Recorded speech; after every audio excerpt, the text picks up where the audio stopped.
The story begins by the lake, as our hero finds the surroundings unfamiliar. He suddenly remembers he was driving along on his scooter when a vending machine ahead of him got loose, and it ends up smashing into him. He's surprised he's still alive, but he soon finds that he's unable to move. He suddenly hears his voice, welcoming customers to use him, and he realizes he was reincarnated as a vending machine. We learn he was actually a vending machine fanatic, so he is surprisingly happy about his new form. He admires his affordable products and sleek design, but he soon realizes his new form might be a problem. He wonders if it was thanks to God that he was turned into the thing he loved, and he decides to just accept it. He is able to say the standard things for a vending machine, such as insert a coin, and thanks for buying. He thinks about what else he can do, trying to understand his new body. He sees some writing, and he realizes it's the items he is selling. There are currently only 2 items, mineral water and corn soup. He hears a voice telling him that he can change the items by spending points, and he sees he has 1,000 points. He learns that points are converted from money, which are then used to replenish or change the goods sold, or even gain additional functions. After further investigation, he learns that the points allow him to keep different items at different temperatures, and he is also able to warm up frozen food. He checks out what other items he has, and he finds he has a range of items that he would buy from vending machines when he was alive. He decides to try changing his item to milk tea, so he spends 10 points, and the milk teas appear inside him. It seems he can gain 1 point per 100 yen, and as he learns more about himself, he finds he doesn't require electricity for power, but he consumes his points for power instead. He uses 1 point per hour, which means he uses 24 points per day. Since he still has 990 points, he can operate for about a month, but he thinks he shouldn't waste his points until he can get a more steady income. But he realizes he is in the middle of nowhere, and after a day, he starts to panic, thinking he is doomed because no one will ever use him. But at that moment, a giant frog appears. It approaches him, but it gets startled by his voice welcoming it. The frog starts attacking him with its club, and his durability gets lowered. He learns that if his durability reaches 0, he will break and become unusable. The frog keeps on attacking him, and he sees his durability rapidly decreasing. He notices there's a magic stat, so he's surprised there is magic in this world. He is able to repair his durability with his points, so he thinks he can just wait for the frog to get bored, but the frog suddenly calls its friends. Seeing the frog's axe, he starts to panic, and he tries to find a function that will save him, but there is nothing useful. The frogs keep beating him up, but he suddenly notices he can gain a blessing from God. He is able to choose from a number of different abilities, so he gains the barrier ability, and he's able to push the frogs away. He thinks he is invincible, but his points start decreasing rapidly as the frogs keep on attacking him. The frogs eventually get bored, and he manages to survive. He uses his points to repair his durability, and we see he is down to 311 points. A few days later, he still hasn't been able to sell anything, but a girl suddenly appears. She is on alert at first, but she notes how she is starving, saying she isn't cut out to be a hunter. It seems she was hunting the frogs, but she hasn't had any luck.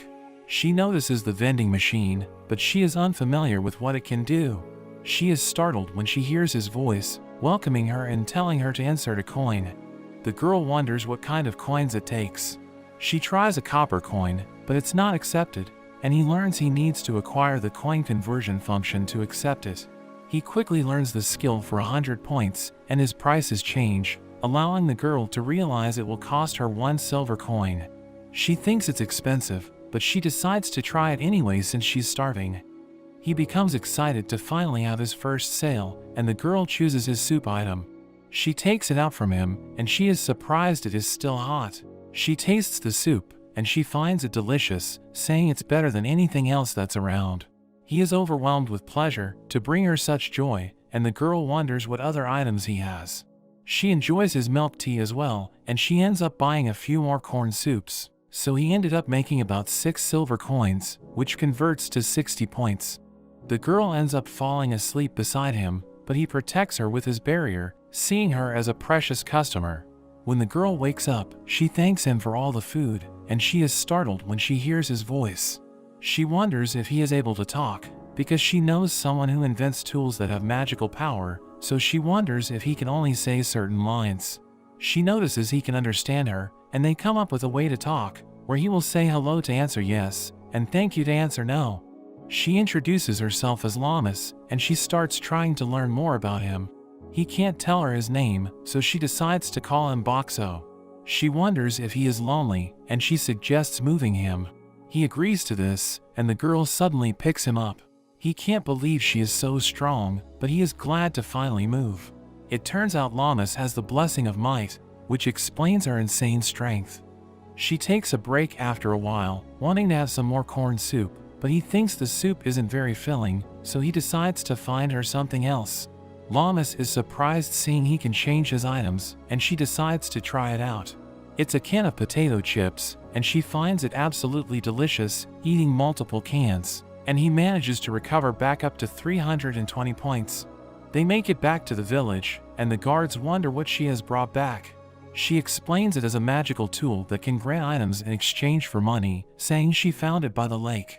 She wonders if it's okay to keep, and the guards mention it's normal for whoever finds something in a dungeon to become its rightful owner, and Boxo wonders if they are in a dungeon, but thinks it's not possible because he is able to see the sky. The guards are surprised he can talk, so they think he could be sold for a high price, but Llamas says she is taking him to meet her friend. The guards try buying from him, and they are instantly impressed, going on to try all of his items. They tell Llamas to bring him around once in a while, and Boxo thinks business is looking up. They get inside the village, and Llamas notices a girl being bullied. She beats up one of the thugs, but we see that despite her strength, she struggles to land a hit on the men. The men decide to run away, and Llamas checks up on the girl. Llamas goes to the inn, and her friend Monami rushes to her, glad that she returned unharmed. It seems Llamas was left behind by some other hunters, but Monami tells her she has helped her spread bad rumors about them. She turns her attention to Boxo, and she thinks Llamas has brought back more junk, but Llamas claims he is super useful. As Llamas sets him up outside, Monami knows she wants to go to the surface to show Boxo off to her friend, but Monami wonders how she will pay for the transfer circle. Despite being able to see the sky, they are apparently in a dungeon called the Clearflow Lake. It seems a transfer circle is required to leave, but it seems Llamas has spent all her money on his items. Monami tells Llamas to make some money working at her inn, and she hopes Boxo will also help to attract customers. The people are soon attracted by how good his items are, and he is able to sell quite a lot. At night, Llamas takes him over to the guards at the gate, but they eventually get bored of his items, so he thinks it's time he added some new items. It seems he has been able to sell over 400 items, and he now has over 3,000 points. He suddenly glows, and the guard is surprised to see there is a new item. It costs 3 silver coins, but the guard is excited to try something new. They wonder how to eat it, but there are luckily instructions on the can. It turns out to be stew, and the guards are impressed by the delicious flavors, wanting to buy even more. After a few days, word about his new item spreads around the village, and it seems to be a big hit. But during the day he makes it unavailable, so he doesn't compete with the inn's restaurant business. The girl that Llamas saved approaches him, but she gets startled by his voice, so she throws a rock at him and runs away. Their days continue, as Llamas takes him over to the guards at night. She talks to him as they walk, and she hopes they can talk for real one day, which is why they need to get to her friend on the surface. Llamas is glad to have found him, and he thinks that being reincarnated as a vending machine isn't so bad. The next day, Boxo is terrified when he finds himself confronted by a bear, but the bear actually turns out to be the director of the Hunters Association. He is impressed seeing Boxo, and he is there to ask for their help. He mentions that they are planning to attack the base of the frog monsters, and he wants them to come along. Llamas wonders why he wants to bring Boxo since he can't fight, but the director says his ability to provide warm and ready-to-eat food on the go would be invaluable for the hunters, and he promises to keep them safe. Llamas isn't too sure, but Boxo thinks if they ignore the frog monsters, it might end up being dangerous for the village, so he agrees to go. They head off 3 days later, and we learn that it seems to be breeding season for the frogs, so there are an abnormally high number of them, and according to the director, they are making sure to protect the transfer circle in their village, because it's the key to getting in and out of the dungeon. Besides the hunters from the village, there are also a group of hunters known as the Misfits, who are joining in on this raid, excited to make some money. The hunters take a break, and Llamas sets Boxo down. She is approached by one of the hunters, who tells her not to be so worried, because they are there to protect them. He is interested seeing Boxo, and Llamas explains how to use him. The man decides to try it out, picking out a lemon tea, and he is impressed by the packaging. The man tries the drink, and he finds it delicious. He wonders where it all comes from, but Llamas mentions Boxo seems to just refill himself. The man becomes even more interested, so he calls over his vice captain Filomena. She addresses him as Captain Kelroy, and Boxo is surprised to learn that he was the boss. Kelroy calls Filomena an expert about magic tools, so he asks her if she knows anything more about Boxo. She takes a look at him, but she ends up sensing no magic power from him, saying he just seems like a block of iron. Kelroy mentions how he magically seems to refill himself, thinking the items could be coming from another dimension, and Filomena suggests it could be the power of a blessing, but she finds it unlikely. Kelroy thinks it's a mystery, but decides to just be thankful to have him there. The director tells them they are camping for the night, and Boxo thinks it's his time to shine. Everyone lines up to buy from him, and we see he has added cup noodles for this expedition. Everyone finds it delicious, and Boxo takes note of a girl that seems to have a big appetite. Llamas gets to know her, and she introduces herself as Sui. Later at night, the director joins them, and he tells Llamas the frog den is about 3 hours away. He gives her the choice to either stay at the camp, or join the hunters on the battlefield. Llamas is okay with going since she is a hunter herself, but she worries about Boxo. However, Boxo says he doesn't mind, so they agree to join the battle as well. The next day, they reach the frog base, but there is a thick mist, and they are walking through mud. The director tells them to attack, and we see the hunters taking out the frogs. Llamas wants to do her best, but Boxo worries for her, because she has trouble landing her hits. A frog suddenly jumps at her, but she easily blows it away. She is surprised she landed a hit, and it seems having Boxo on her back is giving her better balance. We see the Misfits team taking out the frogs, and Filomena uses water magic to take out 3 at once, but even more frogs appear, and Kelroy finds it strange that there are so many. We see they are surrounded, and Boxo starts to get worried. The frogs charge at them, and Sui protects Llamas, but there is suddenly a frog that lunges for Sui. Llamas prepares to protect her, but Boxo's barrier blows the frog away. The girls are confused seeing the barrier, wondering what's going on, but Boxo is glad he protected them.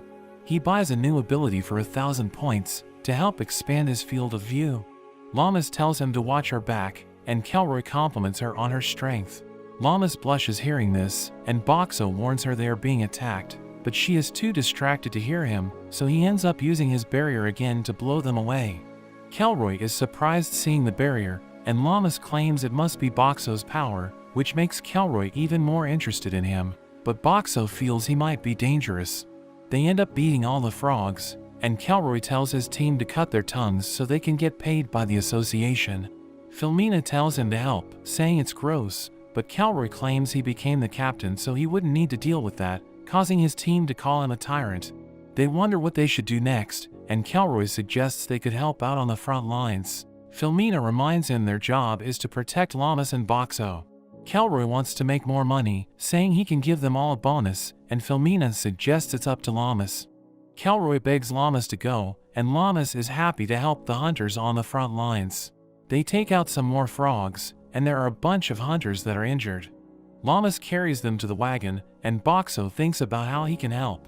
He comes up with an idea, and he decides to give them some drinks for free. The hunters are glad to have him, and the director thanks Kelroy for coming to their rescue. The director notes that there were twice as many frogs as expected, and Llamas wonders how it's possible. The director thinks it must mean that the Frog King has arisen, and Boxo imagines how strong it could be. The director asks for Kelroy's help to defeat it, and he tells Llamas to stay behind to help treat and feed the wounded hunters. Later that night, Llamas gets called away to help some of the other hunters, but there is a shady man that approaches Boxo. Boxo realizes he is after his money, so he gives him a free drink. But as the man tries to grab it, he burns the man's hand with a hot soup. Boxo laughs at him, but the man prepares to bust him open. However, Llamas returns just in time, and she ends up knocking him out, and the man is restrained.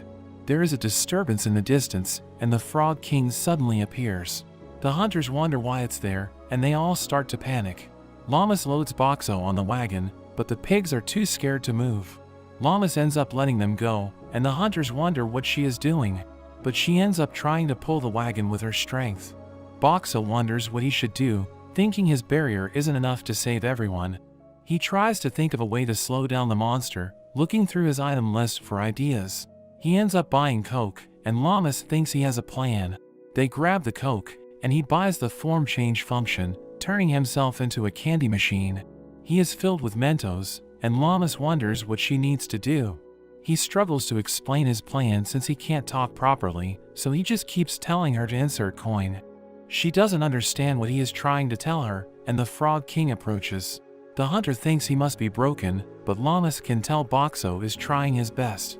There's nothing Boxo can do, but the thief suddenly wakes up, seeing the Frog King, and he demands to be freed, not wanting to die. But a hunter stuffs his mouth to shut him up, but he starts to choke, so they give him some of the Coke, causing him to explode. This gives Llamas an idea, and she figures out Boxo's plan. She explains it to the other hunters, and they end up using the Coke to blast the frog in its eyes. Kelroy and the director make it back in time, and they manage to take out the Frog King. They all celebrate, and the director apologizes to Llamas for putting her in danger, and he thanks Boxo for saving them all, telling them their mission is complete. As they head back, they suddenly notice that the village was attacked. Llamas rushes back to the inn, but it's been completely destroyed, and she worries about Manami.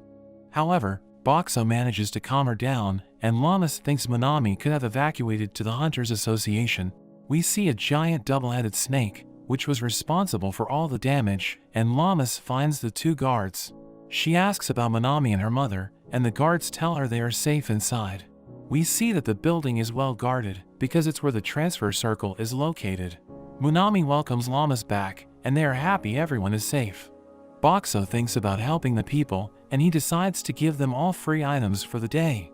At night, we learn that the snake is normally the natural enemy of the frog monsters, and Boxo is surprised to see the villagers cooking it up for food. There's a huge line since he's giving away free items, and it even helps attract some new faces. He thinks it will make him even more money in the long run, and we see he has even started selling alcohol. Llamas gets a bit drunk, happy that everything turned out well. She is also happy seeing everyone gathered around him, and she thinks he has become an integral part of their lives. The next day, the people start the repairs, and Boxo is set up at the association, where there are plenty of people around. Llamas visits him, mentioning that the director gave her a personal request, and it's to help with removing the rubble. She takes Boxo over to the inn, and she starts moving the rocks, easily smashing them into pieces. Her cart gets full, and she prepares to take it to the dump, but Kelroy suddenly appears. He offers to treat everyone to some of Boxo's items. Llamas gets excited, and Kelroy tries to recruit her to his team, along with Boxo, but she instantly refuses. Kelroy walks off rejected, and Llamas says she's too busy with helping rebuild the inn. The next day, Boxo is visited by a woman and her assistant. Llamas wonders who they are, and the woman introduces herself as Akawi from the exchange house. She mentions they are there because it seems the village is low on silver coins. Llamas thinks it must be because Boxo only takes silver coins, and he can't believe she ratted him out. Akawi proposes exchanging for her gold coins, but Boxo isn't able to do it since he doesn't have an exchange function. Llamas suggests they could just buy something with a gold coin, and they will be able to get the silver coins as change. They end up with a whole chest full of silver coins, but the thief sees their exchange. Later on, we see an old man in front of Boxo, and we see he has added a lottery function. The man is devastated when he loses, wanting to spin again, but he ends up getting dragged off by his wife. The young girl Sayori visits with a bunch of rocks to cause trouble, but she drops them all when she is startled by his voice, and she gets carried off by some men. As she approaches again the next day, she is disappointed that her father is away. Boxo can tell she is feeling down, so he gives her a free juice, and she thanks him. At night, Boxo gets set up at the bathhouse, and we see that he also sells hygiene products like shampoo. and he seems to be a big hit with the furry creatures. The next day, the old man is back, and this time with his granddaughter. He teaches her about the lottery function, and the girl is excited to try. She actually ends up winning, and her grandfather can't believe it. She gets an item for free, but she ends up just giving it to her grandfather to make him happy, saying she had a great time with him, and it seems Boxo rigged it for her. The next day, the director approaches Boxo. He heard that Boxo now has the ability to disguise himself, so he asks him to hide out where a bunch of crimes have been taking place, so he can help identify the culprit. He ends up being set up, right outside the front of the association. Llamas wonders where he has gone, but Monami reminds her the director was borrowing him, so Llamas continues to help around the association. Boxo has a quiet day, but we see Sayori looking around for him. She runs into Llamas, and she wonders if she has given any more thought to her proposal. However, Llamas says she's not going to sell Boxo. Sayori says she would have enough money for the rest of her life, but Llamas refuses, saying Boxo is irreplaceable. Sayori wonders what Boxo truly is, but even Llamas isn't sure. She thinks that since he can understand and respond to everything, she sees him the same as another person, and Boxo is happy to hear she feels this way.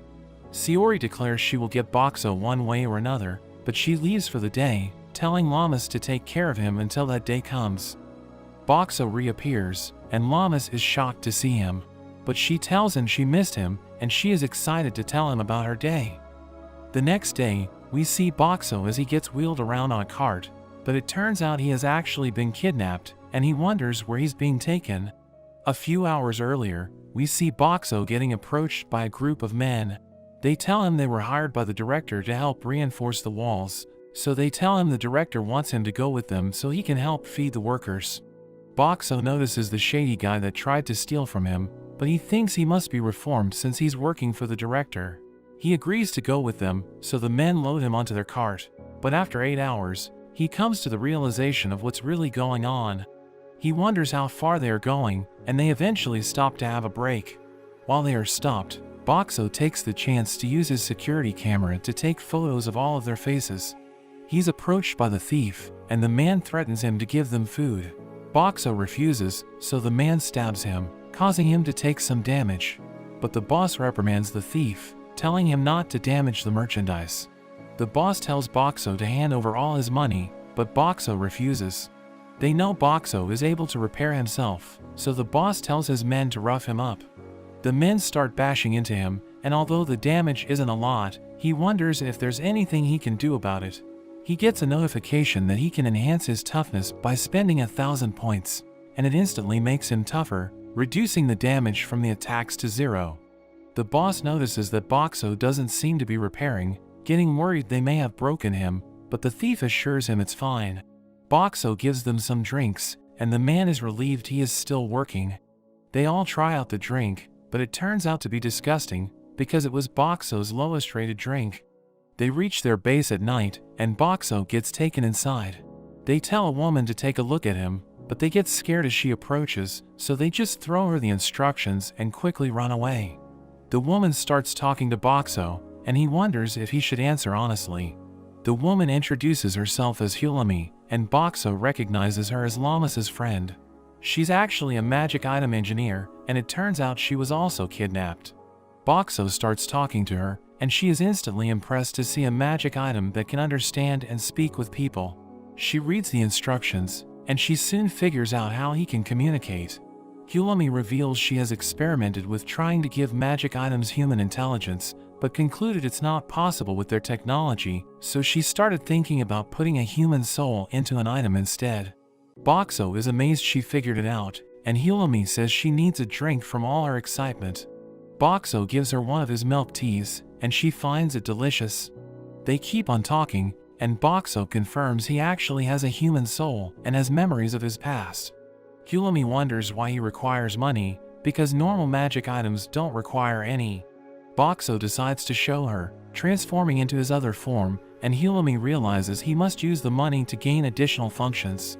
She wonders what else he can do, so he shows her his barrier skill. She thinks it's some kind of wall, but Boxo lets her pass through, and Hulami is amazed he can even use a blessing, but Boxo is impressed she is working everything out so quickly. Hulami goes to sleep, and Boxo wonders if the people in the village have noticed that he's missing. At that moment, the bandits return, wanting to get payback on Hulami for scaring them, but Boxo suddenly transforms, turning into a magazine dispenser, and he instantly attracts the men. The men become too distracted, and they all decide to head back to their rooms, saying they have business to take care of. The next day, a man comes in to give Hulami her food. Hulami is disappointed seeing a single loaf of bread, so Boxo decides to give her some of his food. He treats her to all kinds of different foods, and she thinks he is even better than a restaurant. Hulami is completely stuffed, but the boss enters, wanting to know what she has figured out.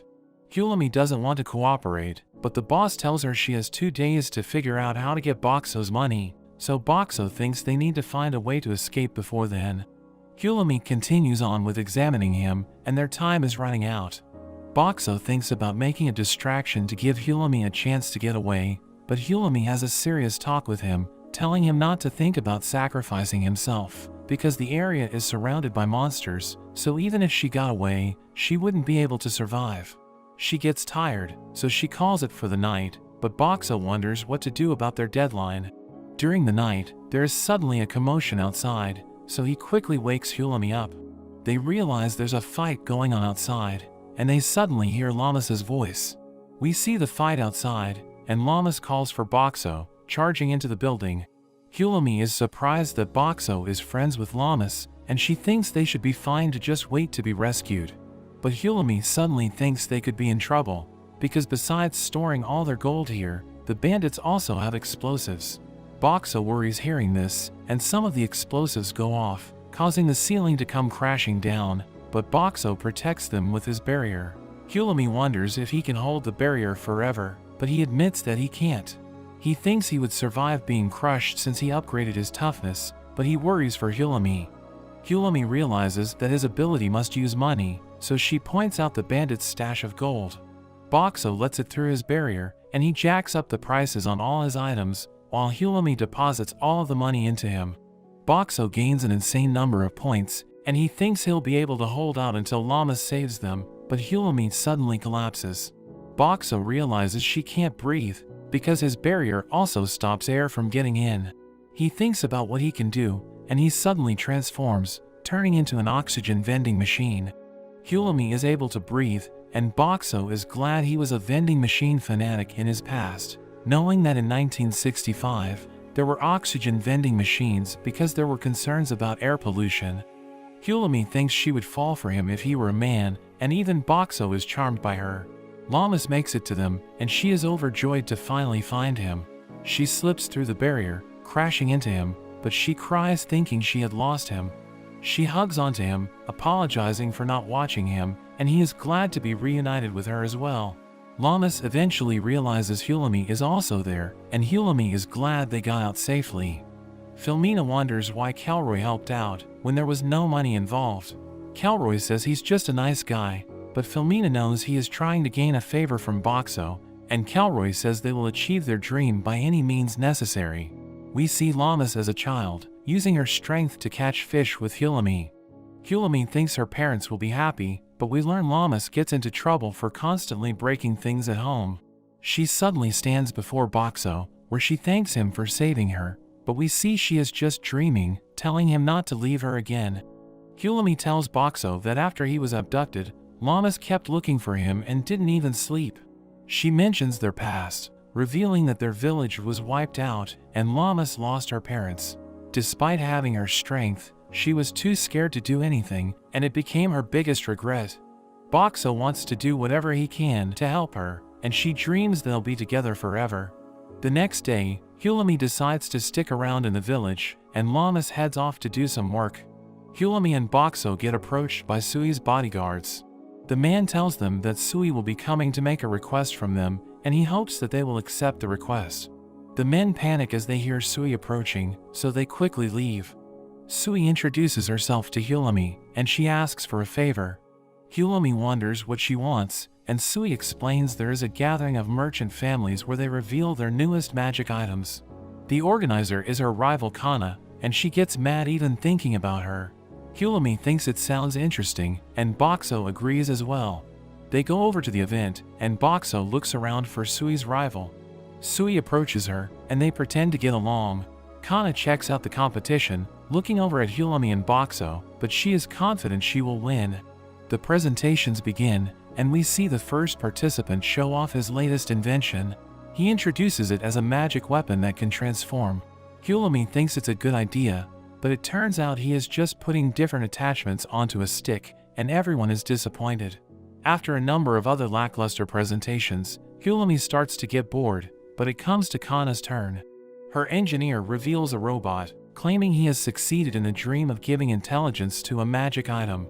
Hulumi is shocked, thinking he must have put someone's soul inside the robot, and she notes that it's banned by the Magic Engineer Association because it's too dangerous, mentioning that a whole town was destroyed in the past because of it. The robot impresses everyone as it can follow commands, but it suddenly starts to go wild, wanting to kill everyone. The man tries to turn it off, but he gets thrown away, as the robot blames him for awakening it. Hulumi orders Sui's men to help out, but they all get thrown away. Hulumi jumps onto it, targeting its magic seal, and she manages to turn it off, apologizing to the soul that was used. The crowd suddenly realizes who Hulumi is, and we learn she has quite the reputation for being a troublemaker. Hulumi claims all her incidents were from her youth, and Sui declares her victory over Kana. After some time, winter arrives and we see all of the town's restaurant owners in a meeting led by Monami. They discuss the arrival of a popular chain restaurant, and they worry about going out of business. Monami reveals Boxo as their secret weapon, and she bribes him by giving Llamas a discount at the inn. We see the restaurant has opened up, and they have a huge line of people wanting to get in. Llamas and Hulumi go and try out the food, but they find it's pretty average, thinking it doesn't even compare to Boxo's food. Llamas thinks the food is bland, and Boxo thinks that it's because seasoning isn't cheap in this world, but this gives him an idea. In Monami's next meeting, she thinks that they need to come up with a new menu to save their customers. They all bring out their latest creations, and Llamas and Hulumi test the food. They give suggestions on how to make it better, while Boxo transforms, giving them a sample of what it should taste like. All the owners rush to get advice, and they become inspired by Boxo's samples. We see that at the chain restaurant, all the owners have set up food stalls outside, offering their new dishes, and they start to attract the people waiting in line. The people are amazed by all the new foods, turning out to be a huge success, and the restaurant ends up going out of business and closing down. As all the owners celebrate, Kelroy approaches Boxo. He tries to invite Boxo on a campaign, but Boxo instantly declines. Kelroy reminds him how he helped out when he got abducted, and Boxo considers changing his mind, but Kelroy tells him to talk it over with Llamas. Hulumi thinks that most people would want the opportunity to join Kelroy's group, and she wonders what Llamas wants. Llamas says she wants to fight so she can get stronger, but Hulumi wonders if she is after revenge, and Boxo wants to help her in any way he can, turning into a flower machine, and he cheers Llamas up. Boxo thinks about what Hulumi told him about Llamas's past, and as spring approaches, when the hunters will become active again, he wants to be able to protect her. He is suddenly approached by a girl, but she quickly hides behind him as the guards approach. The guard gets some stew, and his friend wonders why he keeps eating the same thing, but the guard insists it's his favorite. We learn that the girl is into him, but she's just too shy to make a move. Boxo decides to help her out, transforming into a new form and giving her some vegetables. He gives her a bunch of other ingredients as well, and she realizes he is telling her to cook the man's favorite stew. The girl thanks him, and we learn they ended up getting together. Spring arrives, and it seems Llamas and Boxo have agreed to go on Kelroy's expedition. We learn they are going to check up on the crocodile monsters, since they are one of the 3 main monster factions in their area, and after dealing with the frog boss and the twin-head snake, they are going to check to see if the crocodile monsters have over-multiplied as well. The group prepares to leave, and Hulumi reveals she is also going, saying that the director hired her to perform an ecology survey.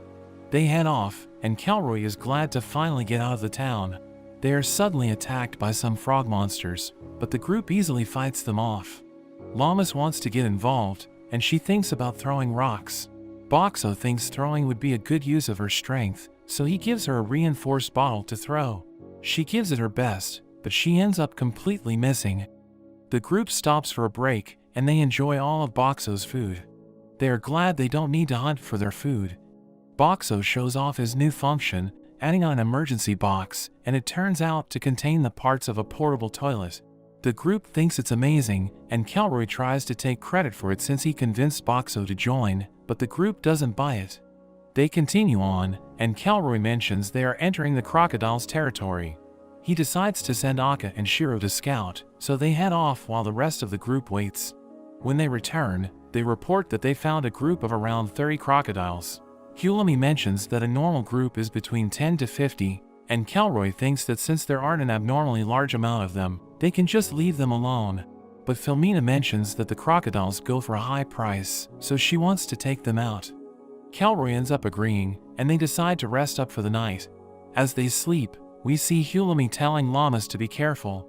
She wishes there was something she could do for the fight, mentioning the crocodiles are weak to the cold, and Boxo suddenly turns into an ice machine. Hulami gets an idea, wondering how much ice he can make, and we see Boxo dumping ice into the river the next day. The crocodiles end up all getting out from the cold, and Kelroy thinks this is their chance. He asks Filomena to create a fog, but she says she can't cover such a large area. They wonder what they should do, and Boxo turns into another machine. He starts dumping dry ice into the river, and it creates fog over the whole area. Kelroy tries to take credit once again, but Filomena says Boxo is more useful than him. Kelroy gets depressed thinking he is useless, but they end up heading off to hunt the crocodiles. Hulami is left with Boxo, and she explains her real mission from the director is to investigate the appearances of the boss monsters. They are meant to be quite rare, but after 2 of them have appeared, she wonders if something is going on. There is suddenly a huge crash, and the group comes rushing back. We see Llamas unconscious, and they are being chased by the crocodile boss. Kelroy tells Hulami to jump on, but she doesn't want to leave Boxo. However, he pushes her away with his barrier, and Kelroy grabs onto her. Boxo transforms and starts making noise to grab the boss's attention. He upgrades his durability and his toughness, but he still gets blown away by the boss, and he loses 1,000 points from the hit. Boxo thinks his barrier won't be enough. He wants to protect the group, so he transforms once again, and he shoots some fried chicken lunches at the boss. The boss starts to eat it, so he spits out a whole mountain of them, but the boss ends up eating him in a single bite. Boxo finds himself inside the boss's stomach, and he notices his points are rapidly decreasing. He transforms into a laundry dispenser, attacking with Tide Pods, and it starts to give the boss a stomachache. Boxo knows it's not enough, so he turns into a gas machine, and he fills the boss's insides with gas. He then turns into his heating mode, and he summons a can into his microwave. Together with some paper, he heats it all up, and he manages to start a fire. He shoots it out of his barrier, causing an enormous explosion, and we see Boxo is the only thing that remains. The boss drops a special coin, but as he takes it, the ground suddenly splits, and Boxo falls through the ground. As he falls, he thinks about what he can do. He transforms into a balloon vending machine, and he starts inflating balloons, and he is able to fill his barrier full of balloons. However, it's not enough to slow him down, so he transforms into a cardboard vending machine and becomes much lighter. He finds there's a huge labyrinth beneath him, and he decides to use his camera to take some photos from above. He manages to land safely, and he notices the coin from the crocodile on the ground. He can't pick it up, so he thinks about unlocking some new functions. He is shocked to see he has over 1,000,000 points, and he realizes he must have got them from defeating the crocodile boss. He wonders what he can do with 1,000,000 points, and he sees he can level up his vending machine rank. He increases his rank to 2, boosting some of his stats and unlocking more options for his transformations. He transforms into a vacuum machine that you would see at a car wash, and he is able to suck up the boss's coin, but when he examines it, it doesn't seem to do anything at the moment. He suddenly starts flashing red, and he gets a warning that his transformation time for the day is about to exceed 2 hours. He quickly turns back to his original form, and he is shocked he had such a limitation. The day goes by, and he hasn't seen a single person go by, but he just enjoys his time in the sun, revealing that he added a new solar panel function that allows him to save his points when the sun is out. There are suddenly 4 bear creatures running toward him. It turns out they are being chased by pig fiends, and one of them is injured. Boxo decides to help them out, Using his camouflage to hide, he then activates his barrier to shoot out drinks at the pigs, hitting them in the face and driving them off. The bears wonder what happened, and Boxo quickly reveals himself. They wonder what he is, but when he speaks, the bears are terrified and back away. Boxo thinks there is only hope, so he quickly transforms into a food machine and throws out a box of fried chicken. The bears admire the smell, and the one named Suko realizes he might be a box that sells food, but the leader Mikan worries it could be a trap. However, they just can't resist, and the one named Pell eats the chicken, finding it delicious. The other two rush over, buying another box, and they also find it delicious. Mikan can't resist, so he also joins in, and he can't believe how good it tastes. After eating a whole mountain of chicken, Pell thinks they should go home, but Mikan says they haven't found any treasure yet. However, Suko points out Boxo, thinking he is the best kind of treasure, but Boxo tries to say that he won't be their property. The bears are shocked when they hear him saying different lines, and they wonder if he can actually understand them. Boxo tries communicating with them, but in the end, Mikan can't work it out and thinks he is just saying random lines. They decide to take him back to the entrance, but he's way too heavy for them to move. Boxo thinks about turning into cardboard again, but thinks that would scare them off, so he adds wheels to himself instead. The bears push him along, and they approach the area where the pig fiends attacked them earlier. Boxo decides to show off his barrier, but the bears start freaking out. He lets them out of his barrier, but they start to find him suspicious. Boxo tries to communicate with them again, using a new function to display text, but the bears can't understand Japanese, so they aren't able to read it. The bears think they should just leave him behind, but Boxo quickly drops more fried chicken, and they easily change their minds about him. The pig fiends suddenly come rushing over, and Boxo turns into a gas pump, but realizes he can't move his nozzle. However, the ground shakes, and the nozzle comes loose, allowing him to spread his gas, causing all the pigs to slip. But the ground keeps shaking as an enormous flaming skeleton appears. Mikan recognizes it as the boss, and he tells the others to run. They rush away with Boxo, and the boss ends up eating the pigs. They manage to get away, and they end up spending the night in the labyrinth. While the bears sleep, Boxo notices some flaming skulls approaching. He makes as much noise as he can, and he manages to wake up the bears. Mikan says they need to deal with them, or they could end up calling the boss. They wonder how to fight them, and Boxo quickly gives them water. The bears throw water on the skulls, and Mikan is able to finish them off. Pell thinks Boxo is amazing, since he helped them with exactly what they needed, and Boxo thinks this is his chance to communicate with them, but Mikan says it's just his imagination, saying it was a coincidence. The next day, they continue toward the entrance, but they hear a fight going on up ahead. Kuro runs up to scout ahead, and he returns to tell them it's safe, saying he saw the director, as well as an abnormally strong girl. We see Llamas as she defeats a pig fiend, calling out for Boxo. She sees him approaching, and she instantly rushes to hug him. We see Hulami and Kelroy's group are also with her, and they are glad to finally find him. The bears greet the director, and the director thanks them for saving Boxo. Mikan wonders what Boxo is, and the director introduces Boxo as a resident of their village. Mikan wonders how a magic item could be a resident, but the director explains that Boxo can understand them. Mikan finds it hard to believe, pointing out how Boxo just says random lines, but Llamas explains their communication system, and the bears are shocked to learn that he could understand them the whole time. They manage to get out of the labyrinth, and the director reveals they had a second objective besides saving him, mentioning that Kelroy's group wants to defeat the skeleton boss. Kelroy explains that everyone in his group has a goal, and they are determined to achieve them no matter what. He goes on to explain the legend of the labyrinth, where it's said that if you can reach the lowest level and meet the requirements, you can have any wish granted. Llamas wonders about the requirement, and Kelroy believes it's the coin that drops when a boss is defeated. Boxo is surprised to hear his coin is so valuable, and Kelroy says that among his group, they have 6 wishes that they want to achieve. They currently have 3 coins, and they have been going around to different areas whenever they hear that a boss has appeared. Kelroy knows he got a coin from the crocodile boss, and he suggests working together, saying it would even be possible for him to turn into a human. Llamas gets excited hearing this, and they end up agreeing to join Kelroy's group, but Boxo isn't quite sure about turning back into a human. They prepare to head back into the labyrinth, and the director shows them a map to prepare. Boxo notices it isn't quite accurate, and he manages to show the pictures he took when he was falling down. The director is impressed, and promises to give him a bonus when they get back. They head into the labyrinth, and they discuss the plan to defeat the skeleton boss. The director reveals a trap that was discovered by some other hunters, and they plan to lure the boss into the pit. Kelroy thinks it probably won't be enough to take it out, and its flaming body would melt any attacks that they try, so he thinks about using Filmina's water magic and Boxo's water to fill the pit, hoping to put out the boss's flames.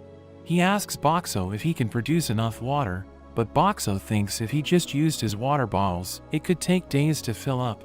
But he suddenly gets an idea, transforming into a pressure washing machine, and he's able to let out much more water. Everyone is impressed, but Boxo thinks about his limited transformation time. After 2 days, Boxo sprays water as a power washer for 2 hours each day, and has the bears throw in water bottles the rest of the time. Mikan gets lowered into the pit to check the water level, but it seems the ground has absorbed all of the water, and none of it is left. The group becomes discouraged, but Boxo comes up with another plan, turning into an ice machine, and he starts dumping ice into the pit instead. At night, Llamas asks Boxo if there's something on his mind, because she has noticed that his light flickers when he's thinking. She asks how he feels about becoming a human, but Boxo isn't sure. He wants to be able to talk to her as a person, but as he thinks about becoming a human, he worries he will become useless.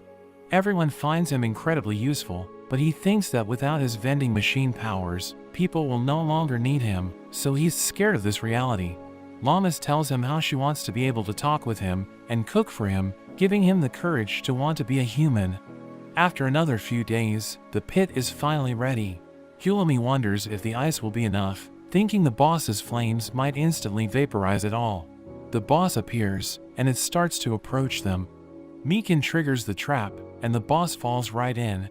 Hulami warns everyone to watch out for steam, but nothing comes out, and Mikan points out that the fire is out. Hulami wonders how it's possible, and it turns out Boxo actually filled the pit with dry ice, which actually caused the pit to be filled with carbon dioxide, and since fire can't burn without oxygen, its fire was extinguished. The group starts throwing rocks down at the boss, but Mikan thinks it's not enough damage, suggesting that they throw something heavier. Kelroy's group starts looking at Boxo, thinking they could throw him, but Llamas refuses to let them do that. Kelroy thinks they could jump down and defeat it, since its flames are gone, but Boxo warns them not to go, because they won't be able to breathe. But the boss starts climbing up, and Kelroy thinks they have no choice but to jump in. Boxo starts to panic, and he suddenly transforms into a magazine dispenser. Llamas becomes flustered, and she ends up slapping him, causing him to go flying, but he thanks her as he transforms into his heaviest form, smashing right through the boss. The boss is defeated, and Boxo sucks up another boss coin. He uses his balloons and his cardboard form to fly out of the pit. Mikan closes the trap, and Boxo lands safely. Llamas tells him he was too reckless, but Boxo is just glad that everyone is safe. Kelroy asks about the boss's coin, and Boxo prepares to give it to him, but Hulami grabs it first, saying that the coin rightfully belongs to Boxo. Kelroy agrees, and he offers to buy it for 100 gold coins. Boxo can't believe he offered so much, and he thinks he doesn't need more than one, so he agrees to sell it to Kelroy, and the group heads back to the village. They stop by the Hunters Association branch near the labyrinth, and Kelroy's group leaves using a transfer circle, but Llamas and Hulami stay behind because the director gave them a mission to survey the perimeter of the labyrinth. A hunter named Miguel enters, and all the girls are instantly charmed by him. Even Llamas thinks he must be some sort of hero, and Boxo gets a bit jealous. He asks for a map of the labyrinth, and the girls tell him it will take a few days to give him an updated map, so he decides to come back another time. At night, we see that Miguel isn't quite the hero Llamas was thinking about, and we learn he only came to the labyrinth because he heard there weren't many people. He bumps into Boxo, and it turns out he gets nervous just talking to people. He doesn't know why everyone stares at him, finding it scary, and Boxo is surprised to see this is what he's really like. He starts having a nervous breakdown, and Boxo feels bad for him, so he gives him a drink to help him calm down. The next day, Llamas tells Boxo that Miguel is joining them on their job. They head off together, but when Llamas tries to get to know Miguel, all he can do is play it cool and agree. When Hulami asks him questions as well, he gets nervous and ends up running off to guard the rear instead. Boxo feels bad for him, but it seems Miguel is trying to improve his communication skills. After a week of traveling, Llamas seems to be feeling unwell. Hulami worries about her, telling her to ride on the cart, but Llamas decides to keep going. However, she suddenly gets weak, but Miguel catches her just in time. They stop for a break, and it turns out to be Llamas' time of the month. Boxo thinks about what he can do to help, and he turns into a hygiene product dispenser. Hulami wonders what his item can do, but when she sees how absorptive it is, she realizes how to use it. After that, Boxo even turns into a washing machine, and he takes care of all of Llamas' clothes. After 2 weeks of traveling together, Miguel has started warming up to the group, finally able to eat with everyone. Meekin smells something up ahead, and he tells the group to stop. Pell senses it as well, and he can tell there is a group of men up ahead. Hulami finds this strange, because there shouldn't be anyone out in the middle of nowhere. Miguel gets nervous hearing this, and he tells the group that the men are probably after him, so he thinks he should leave so he doesn't cause them trouble, but Llamas doesn't want to let him go. Hulami wonders why he is being targeted, but Miguel isn't able to say. Hulami tells him there's no need to worry about their safety, because Boxo will be able to protect them. Boxo shows off his barrier, and Hulami tells him to test it, telling him to stay if Boxo can block his attack. Miguel agrees to this, and he prepares to go all out.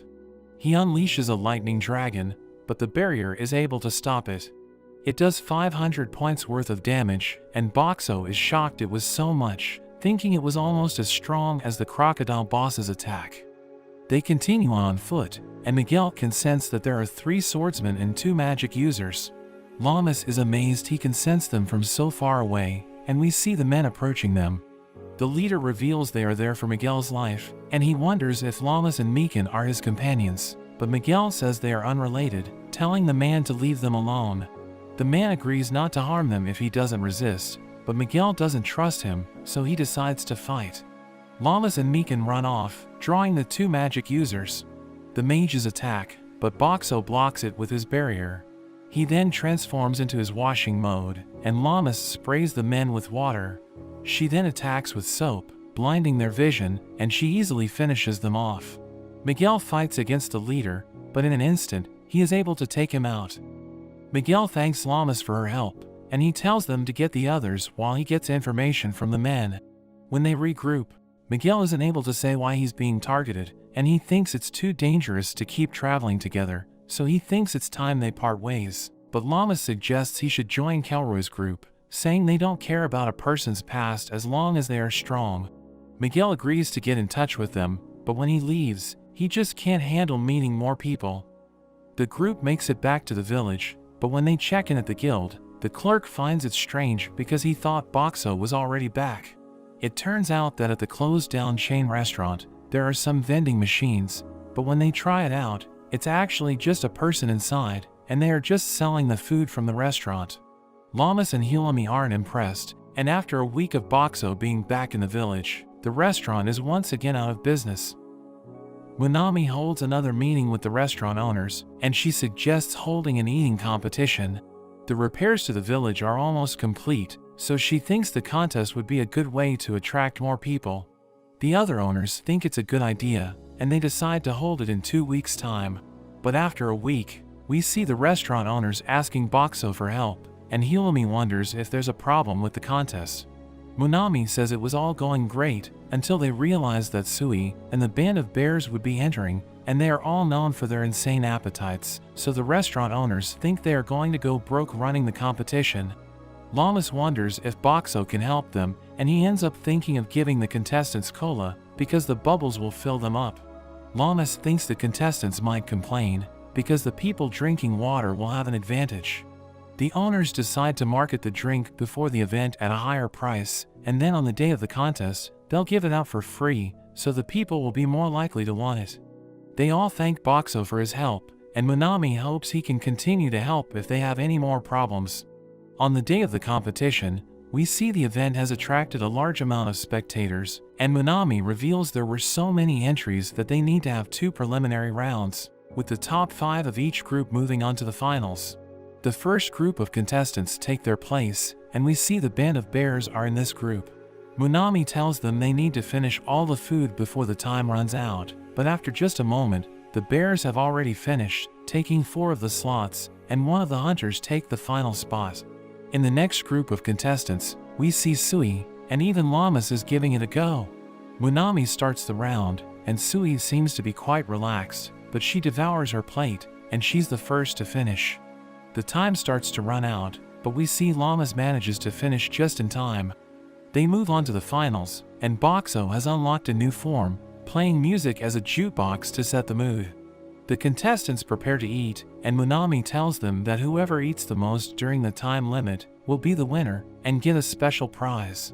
They all start eating the food, and we see Sui easily devouring the first dish. The second dish is a fruit crepe, but she eats it all in a single bite. The bears manage to keep up with her, but she's just too fast, and she ends up winning the competition. She is given her prize, but when she opens it, she finds it's empty.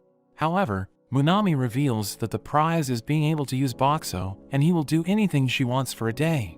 Boxo is surprised to hear this, but Munami begs him to go along with it and help her out. The next day, Sui brags to Akka and Shiro about her prize. Kelroy gets excited, thinking they can use Boxo on Monster Hunt, but Sui says she isn't planning on sharing him, and she has other plans. They head into the original dungeon, and they reach a small house. There are a bunch of kids that come out to greet her, and her master Mia welcomes her back. Sui shows off Boxo to the kids, and they all try out his food. Boxo is happy seeing all their smiles, and he even turns into a balloon machine, giving them all balloons. After that, Llamas plays with them, spraying them with water, and Boxo does their laundry afterward. Sui tells them to take a bath while they wait, but they find they are out of hot water. Mia thinks they will need to skip baths for that day, but Boxo comes to the rescue, and he is able to fill it up with hot water. They all have a relaxing bath together, and Mia thanks Boxo for his help. At night, they have more of his food for dinner, and Llamas is glad they could make so many kids happy. After they all go to sleep, Sui thanks Boxo for everything that he did. She thinks it must have been expensive to give out so much food, and she promises to find a way to repay him, but he tells her it's not necessary. Sui goes on to talk about the original dungeon, saying it's the first place that everyone must go through, and the only way to leave is to make it to the transfer circle. There are many children that get abandoned here, and Sui reveals that her wish is for everyone here to be happy. Meanwhile, we see a group of men approaching, and it seems they are after Boxo, hearing he can produce unlimited food. Boxo thinks about waking everybody up, but he worries it could put the children in danger. So he transforms into his dry ice machine, creating a fog which spooks the men, and then using his barrier, he fires ice at the men, causing them to run away. In the morning, Boxo shows the others what happened at night, and Sui recognizes them as former hunters who have a base nearby. Mia leaves Sui to watch the children, and she heads off to teach the men a lesson. Llamas wonders if she'll be okay by herself, but Sui notes that Mia is an expert hunter, and even Kelroy is afraid of her. Llamas meets back up with Kelroy, but she freaks out when she finds out they are planning a campaign in the Dead Zone, because it's an area filled with all kinds of skeletons and monsters, and Boxo is surprised to see her so scared. It seems Llamas is too terrified to go, so Kelroy wonders if there's any other way for them to take Boxo. Filmina worries about having enough food during a long campaign while they are looking for the boss, but Llamas suddenly claims she isn't a child, saying she's not scared, and she agrees to go with them. They prepare to head off, but Llamas notices Filmina isn't with them. They tell her she scares easy, so she isn't coming along, and Llamas realizes she was tricked. They arrive in the Dead Zone, and we see all the buildings are abandoned. Llamas tries her best to keep her cool, and they arrive at the inn. Llamas is scared seeing a picture of a woman, but when she appears behind her, Llamas instantly passes out. Kelroy takes her to one of the rooms, and Boxo is set up outside the inn. Hulami tells him more about how Llamas was even easier to scare when she was younger, and she can't believe Llamas hasn't already run away. At night, There are ghosts that appear, and Boxo becomes surrounded by all kinds of monsters, but they just seem to be wandering around. He puts up his barrier just in case, and he decides to try out his undead repelling items. He starts off by throwing salt at them, but it seems to have no effect, so he transforms into a figurine machine, throwing statues and other religious items at the creatures, but that also does nothing. In the morning, Hulami checks on him, but is shocked when she sees all of his items on the floor, wondering what's going on. Sui and the others go out to explore, and Calroy also leaves to find more reinforcements. Boxo is approached by the innkeeper, and she wonders what he thinks about the monsters. She explains that they envy the living, which is why they didn't even bother attacking him, since he's just an object to them. Lamas is depressed, because she is still scared of the area, but Hulami tries to cheer her up, saying she will help her overcome her fears. Lamas gets excited by the idea, but when Hulami tells her to start by walking around the village, she's scared once again. Hulami tells her to buy some potions from the store, but when she goes to take Boxo along, Hulami tells her she needs to go alone. Lamas agrees to prove herself, but when she hears a door opening, she dashes right back, hugging onto Boxo. She claims her job is to carry him around, so she insists on taking him, and Hulami ends up letting her take him. Lamas tries her best, and Boxo realizes she's trying so hard to overcome her fears, just so they can be together. He wants to help her out, so he produces the smell of coffee to help relax her, and he plays music to calm her down. She shows off her newfound confidence to the others, and Hulami tells her she's ready for the next step, telling her to do it without Boxo, but she instantly refuses. Calroy returns, and we see he has brought back the band of bears, as well as Miguel. Boxo wonders if he'll be able to communicate in such a big group, but it seems he has improved. The group has a meeting, and Calroy reminds them that their goal is to defeat the boss of the area, the King of Souls, suggesting that they go out looking for it during the day. They head out exploring together, but after just a while, they are soon surrounded by monsters. However, the group is prepared and is easily able to handle them. After several more days, the monsters seem to just ignore Boxo, but there is suddenly a zombie boy that approaches him. It seems the boy wants his food, so he ends up giving him a drink, but the boy just bites the bottle because he isn't able to open it, but he manages to get through. The next night, the same boy comes back, so Boxo gives him another drink. He keeps coming back every night, and Boxo starts to enjoy his visits. One night while camping outside during their exploration, Boxo wonders how the boy is doing, but the boy manages to find him. However, Akka and Shiro are on watch, and the boy gets taken out. Boxo feels bad about this, but he knows it's not Akka's fault. They find he had a coin on him, and they wonder if he was trying to buy something. After some more time, the group has a lead on where the boss is. They start discussing their strategy. Calroy reveals that the Soul King is a magic user that can use multiple different elements. Hulami wonders how he plans to deal with it, but Calroy thinks Boxo's barrier would be the perfect defense against its magic. Boxo agrees with his plan, and they all have a toast before they head out. The group heads off, and they approach the Soul King's location. They scout from a distance and see the Soul King, but there are also countless monsters in their way. Calroy thinks they'll need to take them out before fighting the boss, but Sui thinks it'll be tough to fight so many. Boxo gets an idea, turning into a gasoline machine, and Hulami wonders what he's trying to tell them.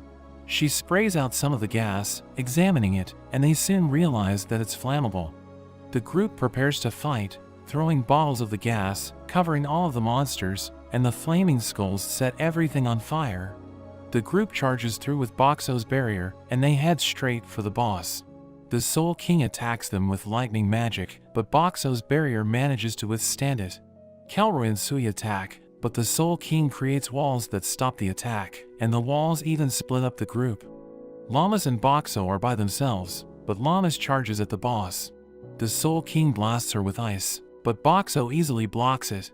The Soul King is surprised they can stop his magic, and he tries using wind to blow them away, but Lamas is able to withstand it, thanks to her blessing of strength. The boss tries to bury her, splitting the ground underneath her, and Lamas starts to fall, but Boxo quickly transforms into cardboard, and Lamas manages to jump back out just before the ground closes. The Soul King prepares to attack again, but he's suddenly interrupted by an arrow, and we see the others boosting Sui up over the wall. Llamas takes her chance, and she uses Boxo to land a finishing blow. The group celebrates their victory, but we see the Soul King on the floor cursing at them. Kelroy steps on him, preparing to finish him off, but there's suddenly a darkness from the sky as a black orb drops onto them. Everyone panics, and Boxo's barrier takes massive damage, but it eventually stops. Miguel and Kelroy get back up, but when Kelroy tries to grab his hat, there are vines that suddenly emerge, taking the Soul King's remains and forming an orb in the sky. The orb dissolves, and another skeleton monster emerges, but it seems to know Boxo is from another world. Llamas wonders who he is, so he introduces himself as the Netherlord. He examines the Soul King's coin, but finds no use for it and just throws it away. Llamas wonders what he is after, but the Netherlord says he's just hunting, just like they are hunting the dungeon bosses. Meanwhile, Miguel sneaks away, and he suddenly launches a surprise attack, but it has no effect and he gets blown away. Hulami rides in on the carriage, telling them all to run, and she throws a bottle of Boxo's gas. The Netherlord wonders what she's doing, but Sui follows up with a flaming arrow, causing an explosion. The group takes the chance to run, but the Netherlord blasts them, and he grabs Hulami, recognizing her as a threat. He grabs Sui as well, and he proceeds to shock them both. Llamas rushes to them, but she's too late, as the Netherlord drops them to the ground. Llamas is devastated at the sight, and she charges in, but the Netherlord avoids all of her attacks. Llamas wonders what they should do, and Boxo comes up with a plan, but he worries that it might not work. The Netherlord counterattacks with his magic, but Boxo stops it just in time. Llamas tells him that she believes in him, giving him confidence. Boxo transforms into his balloon machine, filling his barrier with balloons, but the Netherlord tells them it's futile, as it charges up his ultimate technique. Boxo shoots out Llamas from his barrier, but he uses his balloons as a distraction. Llamas takes this chance, and she lands a kick on the Netherlord's staff, managing to shatter it. The Netherlord decides to retreat, and he disappears with a cloud of dust. Llamas rushes to check up on Hulami, reminding her of their promise to stay together. Kelroy gets back up, and he quickly checks on Sui. He refuses to let her die, and he tries to give her CPR. Boxo realizes there's a chance to save them, and he turns into an emergency defibrillator. Llamas and Kelroy are confused by his new form, and Boxo thinks there's no time to explain how to use it, so he quickly spends his points to learn the telekinesis skill, and he starts moving it with his mind. Boxo also spends the rest of his points to boost his luck stat, to increase the chance of success, and he shocks Hulami to jumpstart her heart. Boxo worries he was too late, but she ends up waking up. Sui is also saved, and Kelroy is overjoyed. They make it back to the village, and report to the director. The director notes that he has only read about the Netherlord from old records, but believes he's one of the Demon Lord's generals. Boxo gets worried hearing this, thinking the Demon Lord would be even stronger. Llamas returns to the inn, where Monami instantly rushes to her, wondering if she's okay, after fighting against a monster that was stronger than a dungeon boss. News of the encounter spreads throughout the village, and all the people praise Boxo for saving Hulami and Sui. Meanwhile, we see Miguel as he is approached by the bears. They wonder what he plans to do next, and Miguel thinks about how he was defeated, but he swears to get even stronger so that he can protect his comrades. The bears are happy to hear this, and Mikan tells him that the director is even calling for backup, so there will be a ton of other hunters coming to help, but this only makes Miguel more nervous since he still has trouble talking to new people. We see Kelroy reflecting upon the encounter. He notes that he was ready to give up his life for the sake of his wish, but after seeing Sui on the verge of death, he can't handle his friends dying, so he starts to reconsider his goal. But he's joined by the rest of his team, who say it was their own choice to follow him, so they tell him not to worry. The next day, we see Llamas walking with Boxo, but Boxo wonders where they are going. She ends up taking him back to the lake where they first met, and she reflects on everything they've been through together. She thanks him for always protecting her, but he thinks about how people were hurt in that last fight. However, Llamas tells him to focus on everything that he's done, and that it was all thanks to him that Sui and Hulami survived. Boxo is touched by how much she cares about him, and Sui and Hulami suddenly appear. Llamas wonders what they are doing there, and the two suddenly kiss Boxo to thank him. Llamas starts freaking out, but Hulumi tells her she should also thank him, since he has helped her the most. Llamas approaches Boxo, but she gets too embarrassed to do it.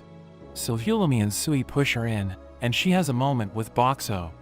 Llamas runs off, chasing after Hulumi, and Boxo is left thinking about how his life being reincarnated as a vending machine isn't so bad. We see Hulumi and Llamas with Boxo, who forgot that they're in a dungeon because he can see the seasons change when he looks at the sky. He thinks about selling ice cream when the weather is hot, but Miguel suddenly appears and asks Boxo to become his master. Boxo says hello there, so Miguel thinks he has been accepted as Boxo's apprentice, and the girls start teasing him, but he thinks he has nothing to teach Miguel. He starts cleaning Boxo, but Llamas mentions that she's in charge of cleaning him, so he apologizes for being intrusive. Director Bear joins them and invites them to attend an important meeting, which will be held in the Dead Zone.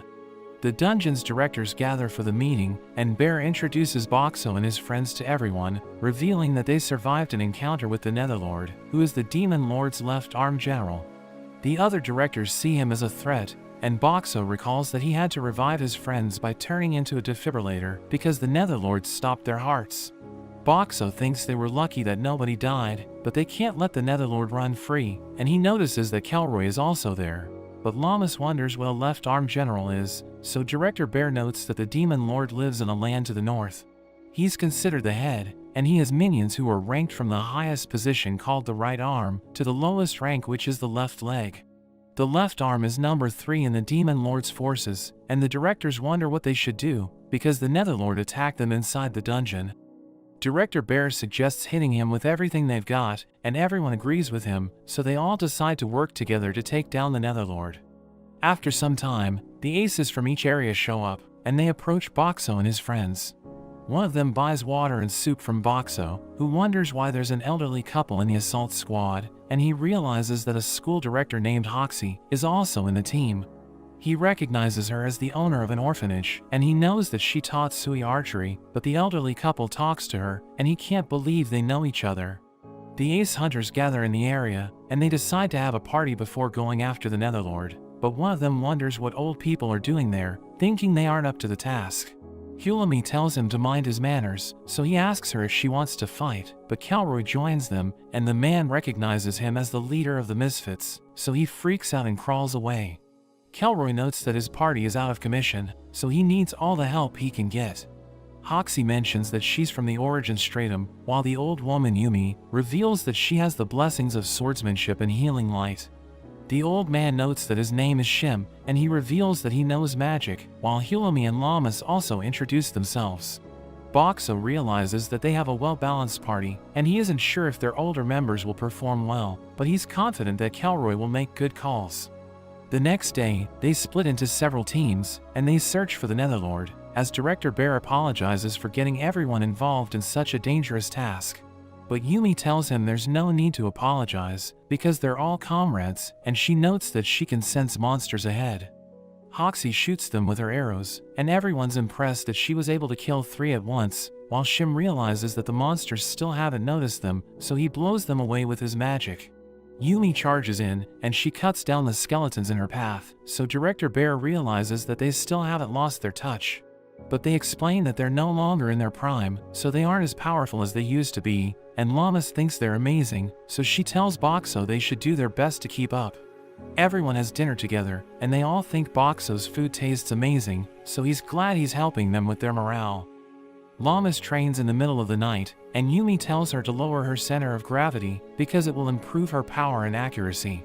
She decides to give it a try, and she realizes that it improves the power of her punch, but Yumi tells her she needs to get used to fighting without Boxo. He knows that she still can't control her strength, and having him on her back gives her just the right handicap, but she needs to learn how to use her strength without him. Hulumi thinks the Netherlord let Llamas go on purpose so that she could report to the authorities and bring an assault force together. She thinks he wants the ace hunters to gather in that stratum, but she notes that it's just a worst-case scenario, and she doesn't want to confuse everyone with her ideas, so she only tells Boxo. After that, they continue searching for the Netherlord, and they see another hunter team fighting his minions. He watches them as they fight, and we see Boxo's party behind him as Director Bear tells them to prepare for battle. Hulami tells Llamas to relax, because they have plenty of aces in the team, and Director Bear tells everyone to buy time until reinforcements arrive. They charge in, and they cut down the Netherlord's minions, while Boxo transforms into a power washer, and uses his telekinesis to cut down the monsters with his hose. Everyone obliterates the skeletons, but the Netherlord revives them, so Director Bear realizes that they won't stay down unless the Netherlord is defeated. He tells everyone to get away, because the Netherlord is gathering his magic power, so he'll probably use an explosion spell. The hunters run away, and he unleashes a devastating spell, which destroys everything in the area. We see that everyone was able to survive, so the Netherlord is impressed, realizing he shouldn't underestimate them. But he summons his minions, and Boxo realizes that he needs to do something, because they're at a disadvantage. The Netherlord knows that Llamas has the blessing of might, so she'll be able to harm him if she reaches him, and we see the real Boxo above him, because she threw him up there during the explosion spell. We learn that she's carrying a magic item made by Hulami, and he transforms into a massive ice vending machine as the Netherlord sees him approaching. So he uses his magic to stop him, but he struggles to lift him, and Boxo fills the ground with ice. We learn that he prepared the defibrillator before he transformed, and he uses it to electrocute the Netherlord, causing him to pass out. Boxo manages to crush him, and he returns to his original form, as Llamas asks him if he's okay. But they realize that the Netherlord is still alive, and he notes that the staff is precious, so he needs to retrieve it. He's impressed that they were able to defeat his left arm, but he notes that he has accomplished his goal, because the ace hunters have gathered in the area. He explains that if hunters or monsters die in the dungeon, it accumulates energy proportional to the power of the dead, and he plans to use it to create new monsters. So he prepares to kill everyone, and Hulami realizes that the other areas are defenseless, because all the ace hunters are gathered there. They make their way back to the village, because they need to protect everyone from the Netherlord, and they return to the Hunters Association. But we learn that Hoxie and Kelroy return to the Origin Stratum, and Director Bear's assistant tells him that a swarm of monsters invaded the village a few days ago. She notes that most of the inhabitants failed to evacuate, and they tried to activate the transfer circle, but it didn't work. He asks her about everyone's status, so she reveals that the people who can't fight are upstairs, while the hunters on guard duty are on the terrace.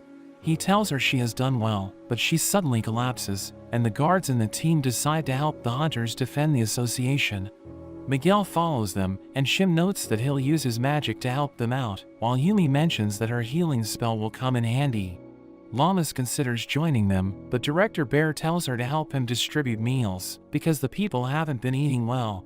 Boxo thinks she isn't ready for battle yet, because she wants to find Manami, and he gives everyone food and water, so they all enjoy their meals. Llamas takes him to the second floor, where they continue to distribute food and drinks, and a girl named May asks her about Shim and Yumi, so she explains that they're both safe. She tells Hulami that Shim and Yumi's descendants are okay, but Manami rushes to Llamas, who's glad that she was able to escape from the monsters. Hulami tells Boxo that she wants Shim and Yumi to learn about the situation, and he decides to help her by changing his form, but they realize that the monsters are approaching. She sees that the village has been destroyed, but Boxo notes that they still have work to do, and the hunters start fighting the monsters. She tells Shim and Yumi that their descendants are safe, and they use their powers to defeat the monsters, while Miguel uses his sword skill to wipe them out. Boxo notes that he can't let himself fall behind, because everyone's doing their best, and Llamas realizes that the hunters are exhausted, so she carries them inside, and tells them to leave the rest to her. Boxo realizes that her motivation is back since she met Manami, and a girl named Shirley tells her it's time for a quick break. He gives her a drink, so she thanks him for being such an outstanding gentleman, and notes that it's too bad that he isn't a guy. Llamas notes that it's their turn to hold the line, so she tells Shirley to take a nap, and she leaves to fight the monsters. She grabs onto one of them, and uses it to send the other monsters flying, but Boxo realizes that the defensive wall is broken, thinking the monsters used the hole to get in. After she defeats the monsters, he realizes that she's already tired, so he gives her a bottle of water, and the other hunters mention that they've already recovered, so they rush outside. He wants her to take a break, but she wants to continue fighting, because she's determined to protect everyone. He recalls that her old village was destroyed by monsters, so he understands how she feels, but he knows that she might die if she doesn't slow down. So he decides to stop her at all costs, and thinks it's the perfect time to use the skill he's been practicing for a long time. He calls her by her name and tells her to stay back, but she freaks out, wondering when he learned how to talk. Llamas suddenly passes out, because her body has reached its limit, and Hulami reveals that she heard everything, so Boxo tells her he can talk a bit. She realizes that he can't speak fluently, because there's a limit to the syllables he can use, and we learn that he can only take the sounds from the lines he knows, and pronounce them in a different order. She mentions that she wants to learn more about him, but he thinks it isn't the time to enjoy their conversation, so he tells her to take him to the terrace. We see another wave of monsters approaching, but he creates cola bombs by combining Mentos with them, and uses them to take down the monsters. We learn that the horde retreats in the evening, and attacks late at night, so the hunters defend the association while the others are sleeping. The band of bears suddenly appear, and they tell Boxo to give them something to eat, so he gives them their favorite fried chicken. They gobble it up, and one of them mentions that they ran around the village looking for survivors, but they couldn't find anyone to save. He adds that the monsters are gathered near a huge hole in the wall, and they saw big ones approaching in the distance, but Boxo can't believe they were running around in a danger zone. Hulami thinks King Frog fiends might show up next, and the hunters are worried, but Miguel mentions that they should work together to repel the monsters. Boxo notes that he looks manly, but his fist is trembling, and the hunters discuss their battle plan, as Boxo gives him a drink, telling him he did a great job. Llamas tells Boxo they should protect everyone, and we learn that he has a plan, but he isn't sure if she'll go along with it. He tells her to put him on the front lines, and she's worried that the enemies might show up, so she refuses to do it. He begs Hulami to grant his request, but she tells him to call her by her name, and he notes that he doesn't have the sounds he needs to say it. But he realizes that she's just testing him, so he tells her she's cute, and she becomes flustered.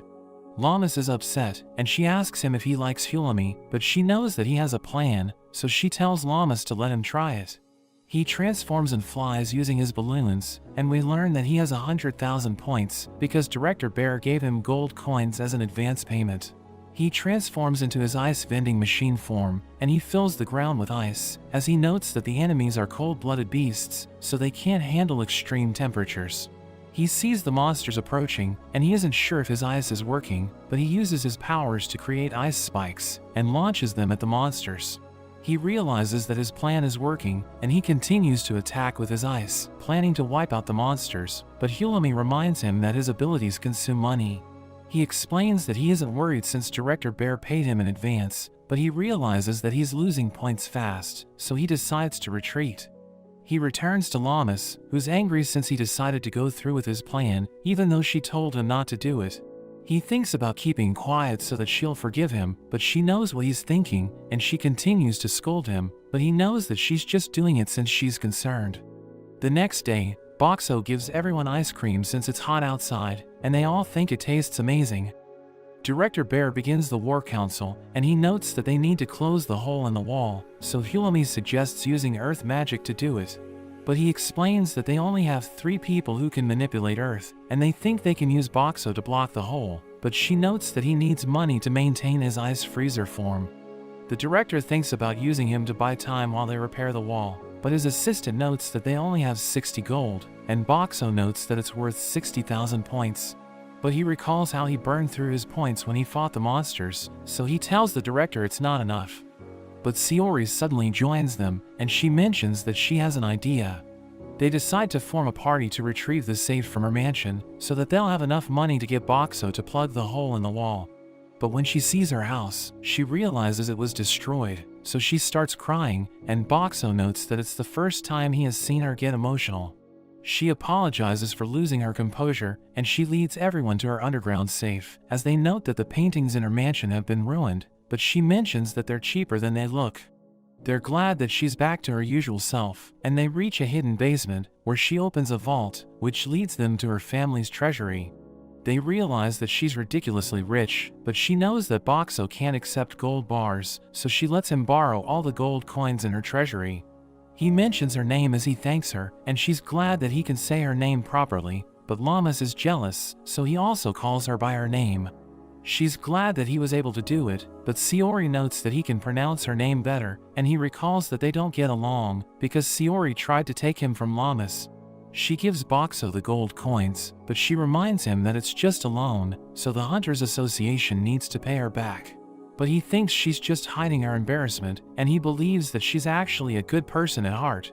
He notes that they put in 110 gold coins, so he now has 110,000 points, and he thinks it's enough to plug the hole in the wall. They return to the Hunters Association, but they realize that everyone's suffering because of the heat, so they flock to Boxo, telling him to give them something cold.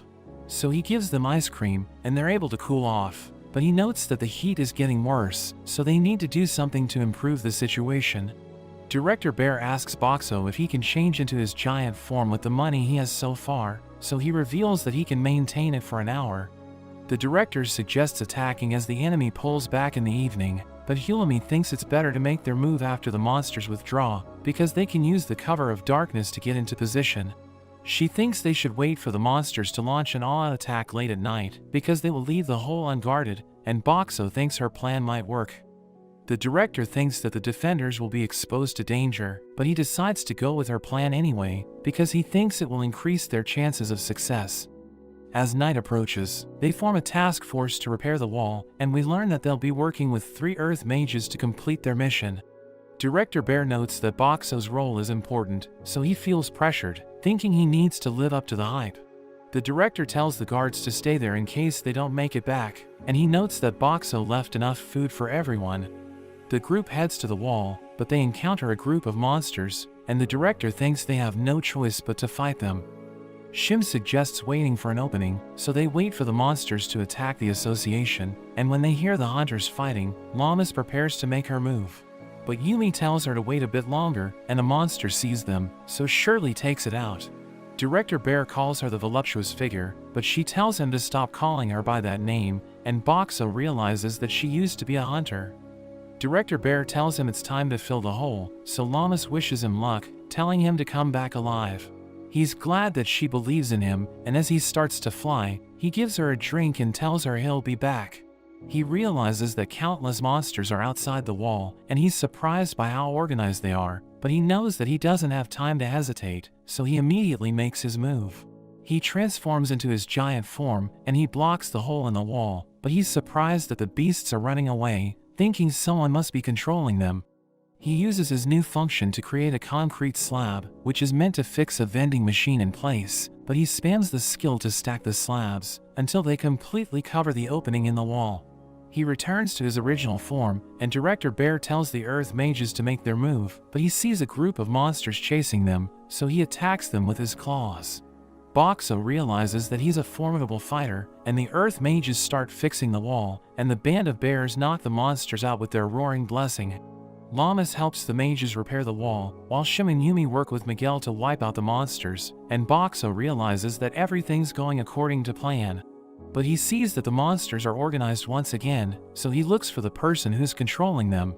He sees a mage wearing a black robe, and thinks he looks suspicious, so Boxo flies towards him, as he considers crushing him to death. But he thinks he shouldn't kill him, because he still needs to interrogate him, and he returns to his usual form. He crashes near the man, who starts to panic, but Boxo wonders why he's working for the Netherlord. The man can't escape because of Boxo's barrier, so he orders his minions to destroy it, but Boxo notes that it can withstand their attacks, because he still has plenty of points. He tells the man to be quiet, and he starts to strangle him, telling him to order the monsters to stop. But he refuses to cooperate, so Boxo combines his cola with Mentos, and forces the man to drink the cola bomb. He knows that he's being cruel, but he notes that people's lives are on the line, so he needs to do whatever it takes to stop the man. He prepares to give him another cola bomb, but he freaks out because he thinks it's poison, and he stops controlling the monsters. They suddenly walk away, and everyone wonders what's happening, so Boxo calls all of them. Llamas rushes to his side, but she sees the man, and she recognizes him as the person who destroyed her old village. Everyone realizes that he's using a ring to control the monsters, but she suddenly starts pounding the barrier, and Boxo panics as he loses points. She tells him to drop the barrier, because she wants to punish the man for attacking her village. But everyone stops her, and Director Bear tells her to control her anger, so that she can save as many people as possible. She apologizes for losing her composure, and notes that she'll help repair the wall, while Boxo removes his barrier. The director starts interrogating the man and threatens to make him suffer if he doesn't confess, so he freaks out once again. Director Bear tells Boxo to stay with Llamas while he does the dirty work, so Boxo watches her as she repairs the wall. He doesn't know what he should say to her, and she apologizes for wanting to avenge everyone in her village, revealing that it's the reason why she became a hunter, so she lost it when she saw the man. She starts crying, as Boxo notes that he wants to stay by her side no matter what happens, so that he can make her happy whenever she's sad. He tells her he'll be with her until the end, and he isn't sure if he understands what he means, because he wants to stay with her until she quits being a hunter. But she's flustered since she thinks he proposed to her, and she explains that her mother got married when she turned 18. So she believes it's too soon for her, and tells him she wants to get to know him before she marries him, but she thinks about their future, telling him she wants to see him turn into a human. But he wonders if romance between a human and a vending machine is even possible, and he turns red, as she thanks him for cheering her up. So he realizes that she was just messing with him, but he's glad that he was able to make her feel better. After that, the hunters defeat the monsters in the village, and they repair the walls, so the villagers are safe once again. Shirley looks for Director Bear, because she wants to know what to do with the depression in the ground, and Hilami knows that she's talking about the spot where Boxo dropped. Boxo knows that it's interfering with the reconstruction effort, but he realizes that it has a rectangular shape, so he comes up with an idea. We see everyone suffering because of the heat, and they beg Boxo to give them something cold, but he flies away and leads them to a pool. They see kids swimming in the pool, and Llamas thinks it looks fun, so she dives in with Hilami. She notes that it's nice and cold, and tells Sayori to join them, but she explains that she isn't interested, so Llamas pulls her into the water. Boxo is glad that everyone's having fun, and we learn that he filled the hole with ice cubes, so that it will turn into a temporary swimming pool. The villagers hold a summer festival, and everyone uses it as a chance to unwind, but Director Bear notes that they can't go crazy because they're still lacking in resources. The four bears ask Boxo to give them ice cream, but he notes that they're in a summer festival, so he transforms into a shaved ice machine. They have no idea what he's serving, but they decide to try it anyway, and they all think it's amazing. But he wishes he had more than 3 kinds of syrup, so he decides to take the fruits he's selling, and he adds them as toppings. Everyone enjoys eating it, and Llamas notes that Boxo is an all-purpose magic item, but he just tells her to call him a vending machine. After that, Boxo spends time with Llamas, who notes that the man who destroyed her village has already been punished, so she thinks she no longer has a purpose as a hunter. But Boxo tells her to just have fun with him, and we learn that he enjoyed every moment he spent with her, so he wants to stay by her side. She recalls that he wants to stay with her until the end, and she decides to go with his suggestion, telling him they still have plenty of things to do. They return to the Hunters Association, where Director Bear reveals that Hilami has repaired the transfer circle, but she notes that it isn't fully operational yet, so they can only send 3 people at once. Director Bear notes that they'll send people to the Origin Stratum, and Shim notes that it's the only stratum that leads out of the dungeon, so securing it will make evacuating residents easier. Director Bear notes that Hilami will be one of the 3 people they'll send, and she'll be going with Llamas and Boxo. They accept the mission, but Miguel decides to join them, and Boxo is glad to have him in the team. But he reveals that they're the only ones he talks to, so he doesn't know what he'll do without them. The director tells them to be careful, and they head to the Origin Stratum, where they see a bunch of footprints, so Hilami thinks the people turned back because they couldn't use the transfer circle. We see Kelroy leading the villagers, as they struggle to defend themselves against the monsters, but Miguel suddenly appears, and obliterates the beasts with his sword skill. Kelroy realizes that reinforcements have arrived, and he's glad to see Boxo, because the people haven't eaten for days. They buy the food and drinks he's selling, and he struggles to give them what they want, but he manages to satisfy them, and Kelroy tells him he just saved their lives. He mentions the stairs to the surface, and he's surprised that Boxo can talk to him, but Hilami interrupts them, asking Kelroy why he didn't use the stairs to get the people out of the dungeon. So he reveals that he had no choice but to dig in and fight their enemies, because the door to the surface won't open. But Sui suddenly joins them, and she begs for food. Everyone starts eating together, and the members of Kelroy's group are glad that Boxo showed up, because they were running out of supplies. Sui gobbles up her food, and the other kids tell her to slow down, but she can't help it.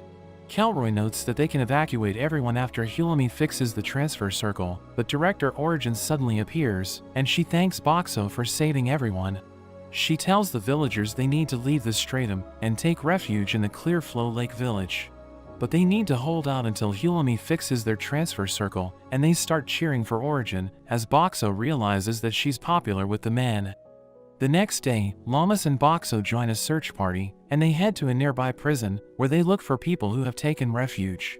Origin tells them that the criminals in the prison are hopeless scum, but she asks her assistant about one of them, so she reveals that he's still in prison, because he won't change his behavior.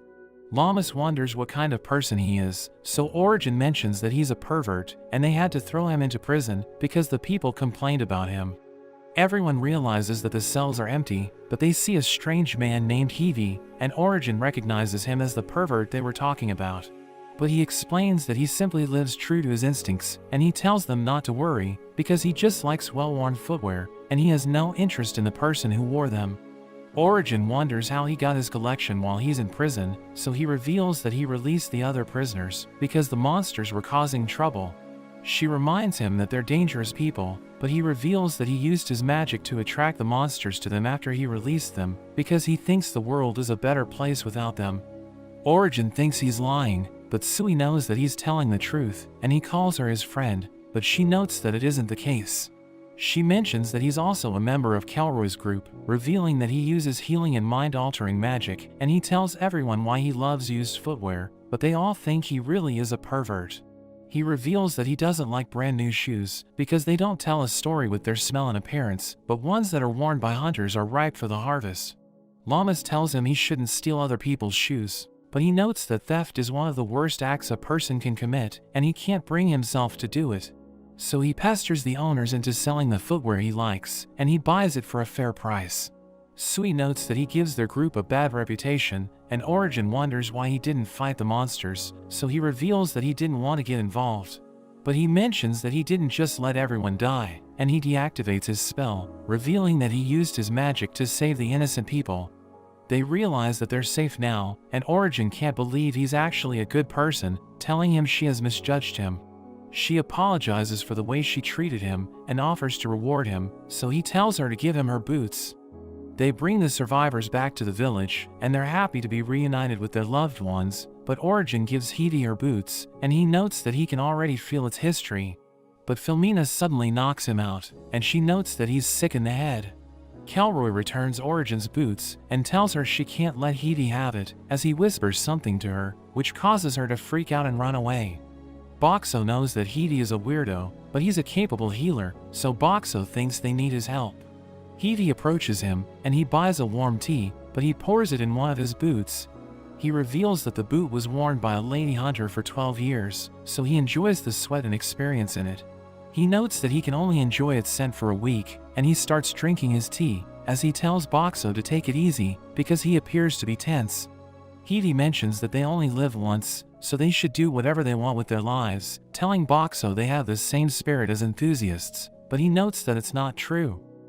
After that, Boxo decides to check his abilities, and we learn that vending machines are divided into two categories. The first are the machines that sell items, while the machines in the second category offer automated services, like changing money and dispensing pachinko balls. Boxo realizes that he has reached rank 3, and he knows that he still has room to improve, but he needs 3 million points to rank up. He suddenly sees the 4 bears rushing towards him, and they tell him to give them their favorite fried chicken, but he finds them annoying, so he wants them to calm down. We learn that Hulumi has fixed the transfer circle, so the residents start evacuating to the lake village. But Boxo wants to know more about the stratums in the dungeon, so he asks Origin about them. She reveals that there are 7 areas, which are each ruled by different directors, but there's an area that they still haven't conquered, which is known as the Everlasting Zone. So Boxo realizes that 8 areas have been discovered so far, but she tells the kids it's time to evacuate, and he gives them balloons to make them happy as they leave. Origin wonders what they should do after they evacuate the residents, because the monsters might use the transfer circle if they abandon it. So Hulumi suggests taking down the person who's controlling the monsters, but Origin explains that she doesn't have enough manpower to do that. Calroy tells her she can lead it to the misfits, but she needs to pay them for their services, and she agrees to hire them. We see the misfits fighting the monsters, while Hidi buys a drink, but Boxo asks him why he isn't fighting. So he explains that he's just a healer and he just stands by during combat because he has no offensive magic. They reach a fork in the road, and we learn that one of them leads to a lake, while the other one leads deeper into the dungeon. Calroy mentions that he wants to see the lake first, but they see a group of monsters, and Hidi prepares to take them on. But Boxo wonders why they aren't attacking him, so his teammates explain that he's using his illusion magic to blind them. He mentions that he isn't interested in them, since they don't have any shoes, and we learn that he also has the blessing of might, but he isn't as strong as Lammas. He easily takes down the monsters, and Boxo is surprised at how merciless he is, but Calroy notes that they should leave everything to him. They decide to split into two groups so that they can explore both paths, and Hidi decides to go with the lake group. But Boxo is worried that Hidi might cause trouble, so he tells Lammas they should go with him. They wipe out the monsters in their path, and they reach the lake, but Hidi tells everyone to have fun in the water. Boxo finds him sus, and Lammas explains that they need to hurry back, because the others are waiting for them. But Hidi mentions that they still have time to spare, and one of the bears dives into the water, so the others decide to take a bath. Hidi promises to stand guard while everyone has fun, but Boxo thinks he's up to something, so he transforms into a power washer. Hidi stares at their shoes, and he wonders what they smell like, but Boxo blows him away, as he notes that he saw it coming. After that, they return to Calroy, who wonders why Hidi is the only one that's wet, so he explains that he fell into the lake. Filomena tells Boxo it's time to have lunch, so he transforms into a family market, which sells convenience store items, thinking it's the ideal lineup to satisfy everyone's cravings.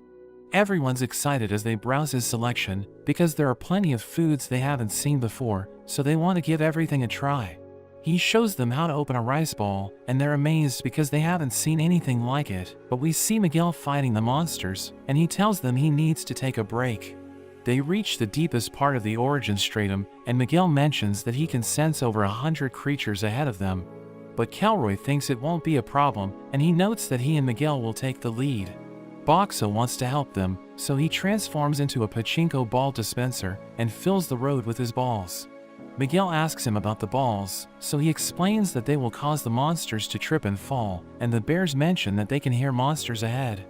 Miguel uses his sword skill to obliterate them, and Lammas punches them away, while Boxo covers her back by launching cola bombs. But the monsters keep coming, and he thinks the only way to defeat them is to take out their commander, so he tells Lammas to throw him towards their enemies. But she refuses to do it because she doesn't want him to get hurt. She mentions that they should work together since they're partners, and he looks forward to hearing her plan, but she tells him they'll launch a suicide attack. She rushes forward, and Miguel clears a path for them, so she thanks him for his help, calling him Boxo's #1 apprentice. She takes out the enemies in her path, while Boxo combines his pachinko balls with a special fluid and launches them towards the monsters. They explode in midair, and the enemies trip and fall, so they're knocked out, but he wonders why he still can't find their commander. One of the bears mentions that he heard a human scream, and he points to a pile of monsters, so Boxo transforms into a power washer and clears a path for Lammas. She punches the monsters away, and they see the girl who's controlling them, so Lammas takes her ring and crushes it with her fist.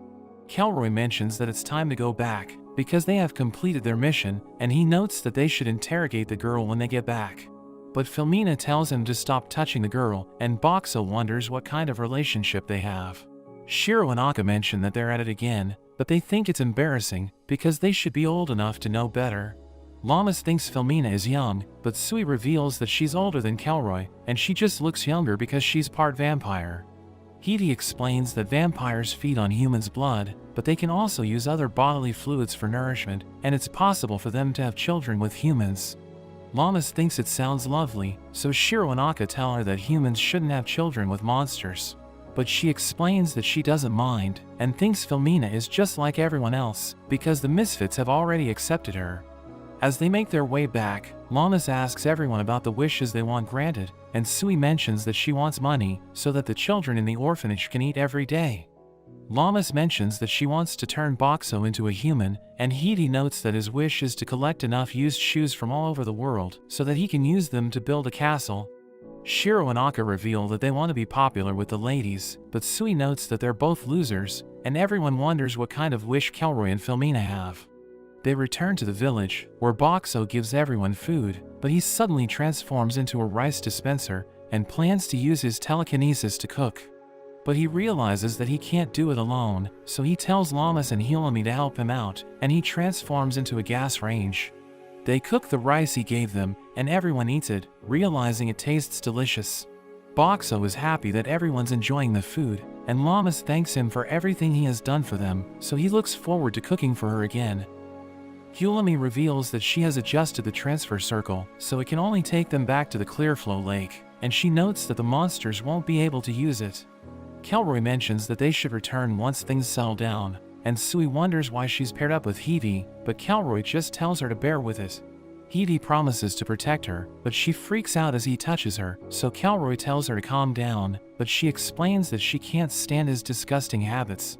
She starts shooting arrows at him, but he easily dodges all of them, and Kelroy invites Boxo to the base of the Misfits, telling him it's in the Origin Stratum. He mentions that he wants to discuss something important with Boxo and his friends, and he realizes that the mood has shifted for the Misfits, but Sui and Hidi are still at it.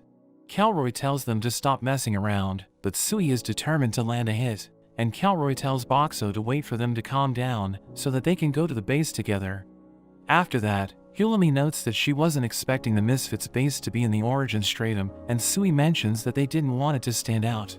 Lammas wonders how long she's been with the group, so she reveals that it's only been less than 2 years, and Hidi mentions that he's her senior.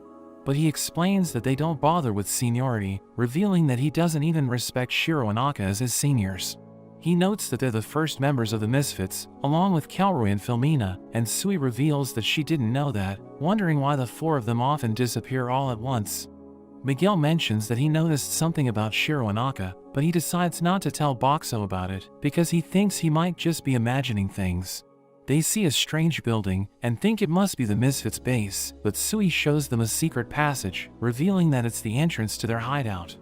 They meet Kelroy and the others, and he reveals that he gathered everyone there to tell them about his goal, asking them if they know they can have their wish granted by clearing the dungeon. Hidi thinks it's just a legend, but Kelroy reveals that a team was able to clear another dungeon, and their wishes were actually granted. But the dungeon disappeared after it was cleared, and Lammas wonders what happened to the people inside it, so he reveals that they were ejected, saying nobody died when the dungeon was destroyed. He decides to tell everyone about his secret, and he leads them to a strange room, where they see a boy sleeping in a crystal. Miguel realizes that he's still alive, and Kelroy notes that the boy is his son, revealing that he's been married to Filmina for almost 20 years. He adds that Shiro and Aka are also their children, and everyone's surprised hearing this, but Miguel notes that he already suspected it, because Shiro and Aka had the same presence as their parents. Kelroy wonders why Hidi didn't lose his composure, so he reveals that he already sensed it, and Lammas asks Shiro and Aka if the boy is their younger brother, so Shiro reveals that they're triplets. Hilami knows that the boy is in a crystal coffin, which is a magic item that stops time for the person inside, which is why he isn't aging. Kelroy reveals that he has a negative blessing, which was given to him by an evil god, and Kelroy explains that they didn't want to watch him suffer. So they decided to let him rest in the coffin until they find a way to help him, and Filmina reveals that he received the blessing of decay. It's a useless blessing that causes his body to rot, and it even destroys anything he touches, so he can't live a normal life. She adds that he was also born with the blessing of hyper-recovery, which heals him as his body decays, but she knows that he feels pain while his body is rotting, so he suffers every day. Lammas wonders why he received a negative blessing, so Kelroy reveals that they once wiped out a group of hunters, but they used a cursed item to get revenge, and it gave his son the blessing of decay. He reveals that his wish is to get rid of it, and notes that his family will do anything to achieve their goal. But he explains that they're running out of time, because the crystal coffin will stop working after a year or 2, and he asks everyone to follow them as they join the Netherlord's side. Sui reminds him that the Netherlord tried to kill everyone, but Kelroy explains that he'll do anything to save his son, and Hilami asks him how he'll join the Netherlord. So he reveals that a commander in that stratum is willing to arrange it, and he explains that the Netherlord wants them to defeat the final boss so that he can rule the dungeon. Hulami notes that he'll betray Kelroy in the end, and he knows that it might happen, but he thinks they can't clear the dungeon on time unless they work with the Netherlord. Boxo and his friends don't agree, so they prepare to fight, as Hidi notes that he'll bring Kelroy back to his senses. Boxo is worried about Lammas because she doesn't have full control of her blessing, so he tells the girls to gather around him and he protects them with his barrier. Kelroy starts fighting Hivi as he praises his combat skills, and he manages to scratch his face. Shiro and Akka surround Miguel, who attacks with his sword, and Akka dodges it, but he notes that he would have died if it hit him.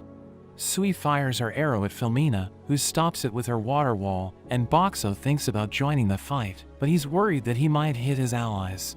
Kelroy reveals that his blade is poisoned, and he assures Hidi that it won't kill him, but he wonders why Hidi is completely fine, because he was able to scratch his face. So he reveals that he used his blessing to relieve the pain, explaining that his illusions aren't magic, because he's just using his sensory manipulation to change everyone's perception. Hulami knows that it's a rare blessing that allows the user to control everyone's senses, and he can use it to block pain. So Kelroy wonders if it can help his son, but Hidi explains that he can't use it to block other people's pain. Shiro and Akka struggle against Miguel, and they can't believe how powerful he is, but Kelroy tells them it's time to make their move. He uses his secret blessing, which causes Hidi to scream in pain, and Boxo wonders what just happened, but he thinks Kelroy can't escape because of his barrier. He uses his blessing again, and Boxo's barrier suddenly disappears, so he becomes confused, and Filmina blinds everyone with her mist as her family runs away.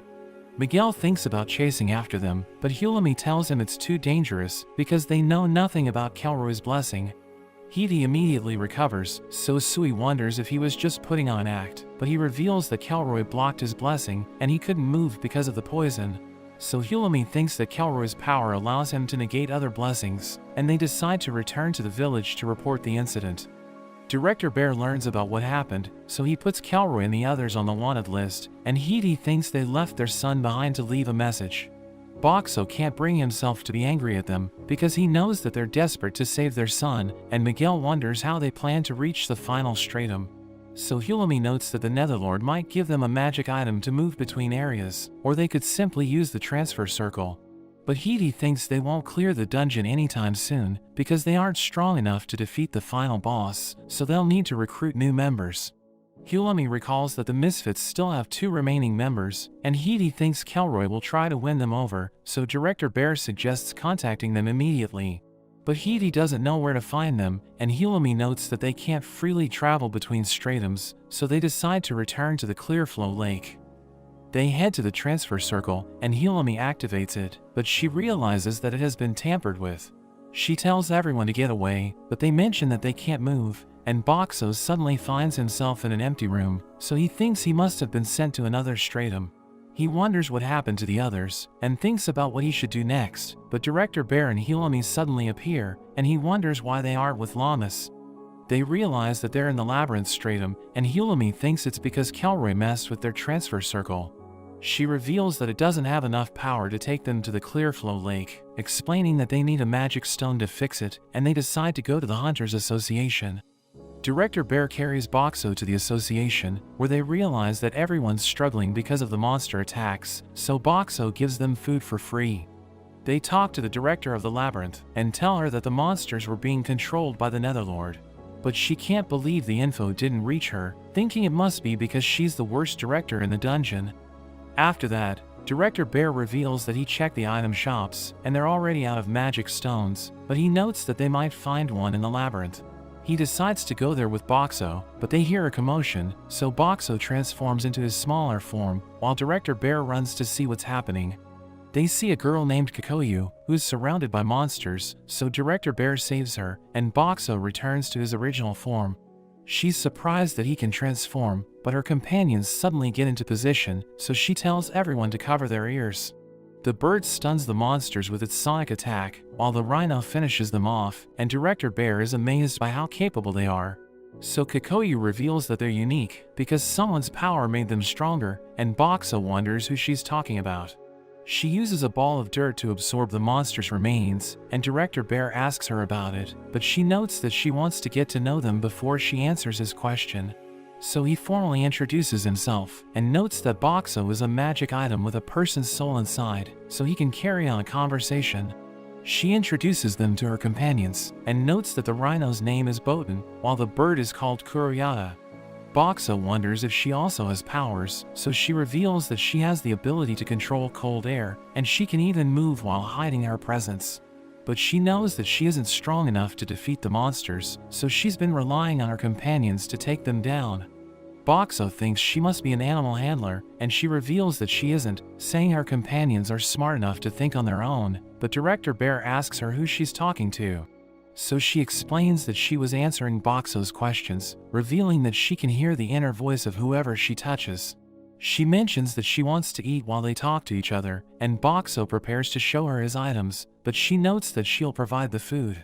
She places a plant on the ball of dirt, and it suddenly starts growing, as she reveals that the piece of field absorbs monsters as nutrients, and makes seedlings grow rapidly.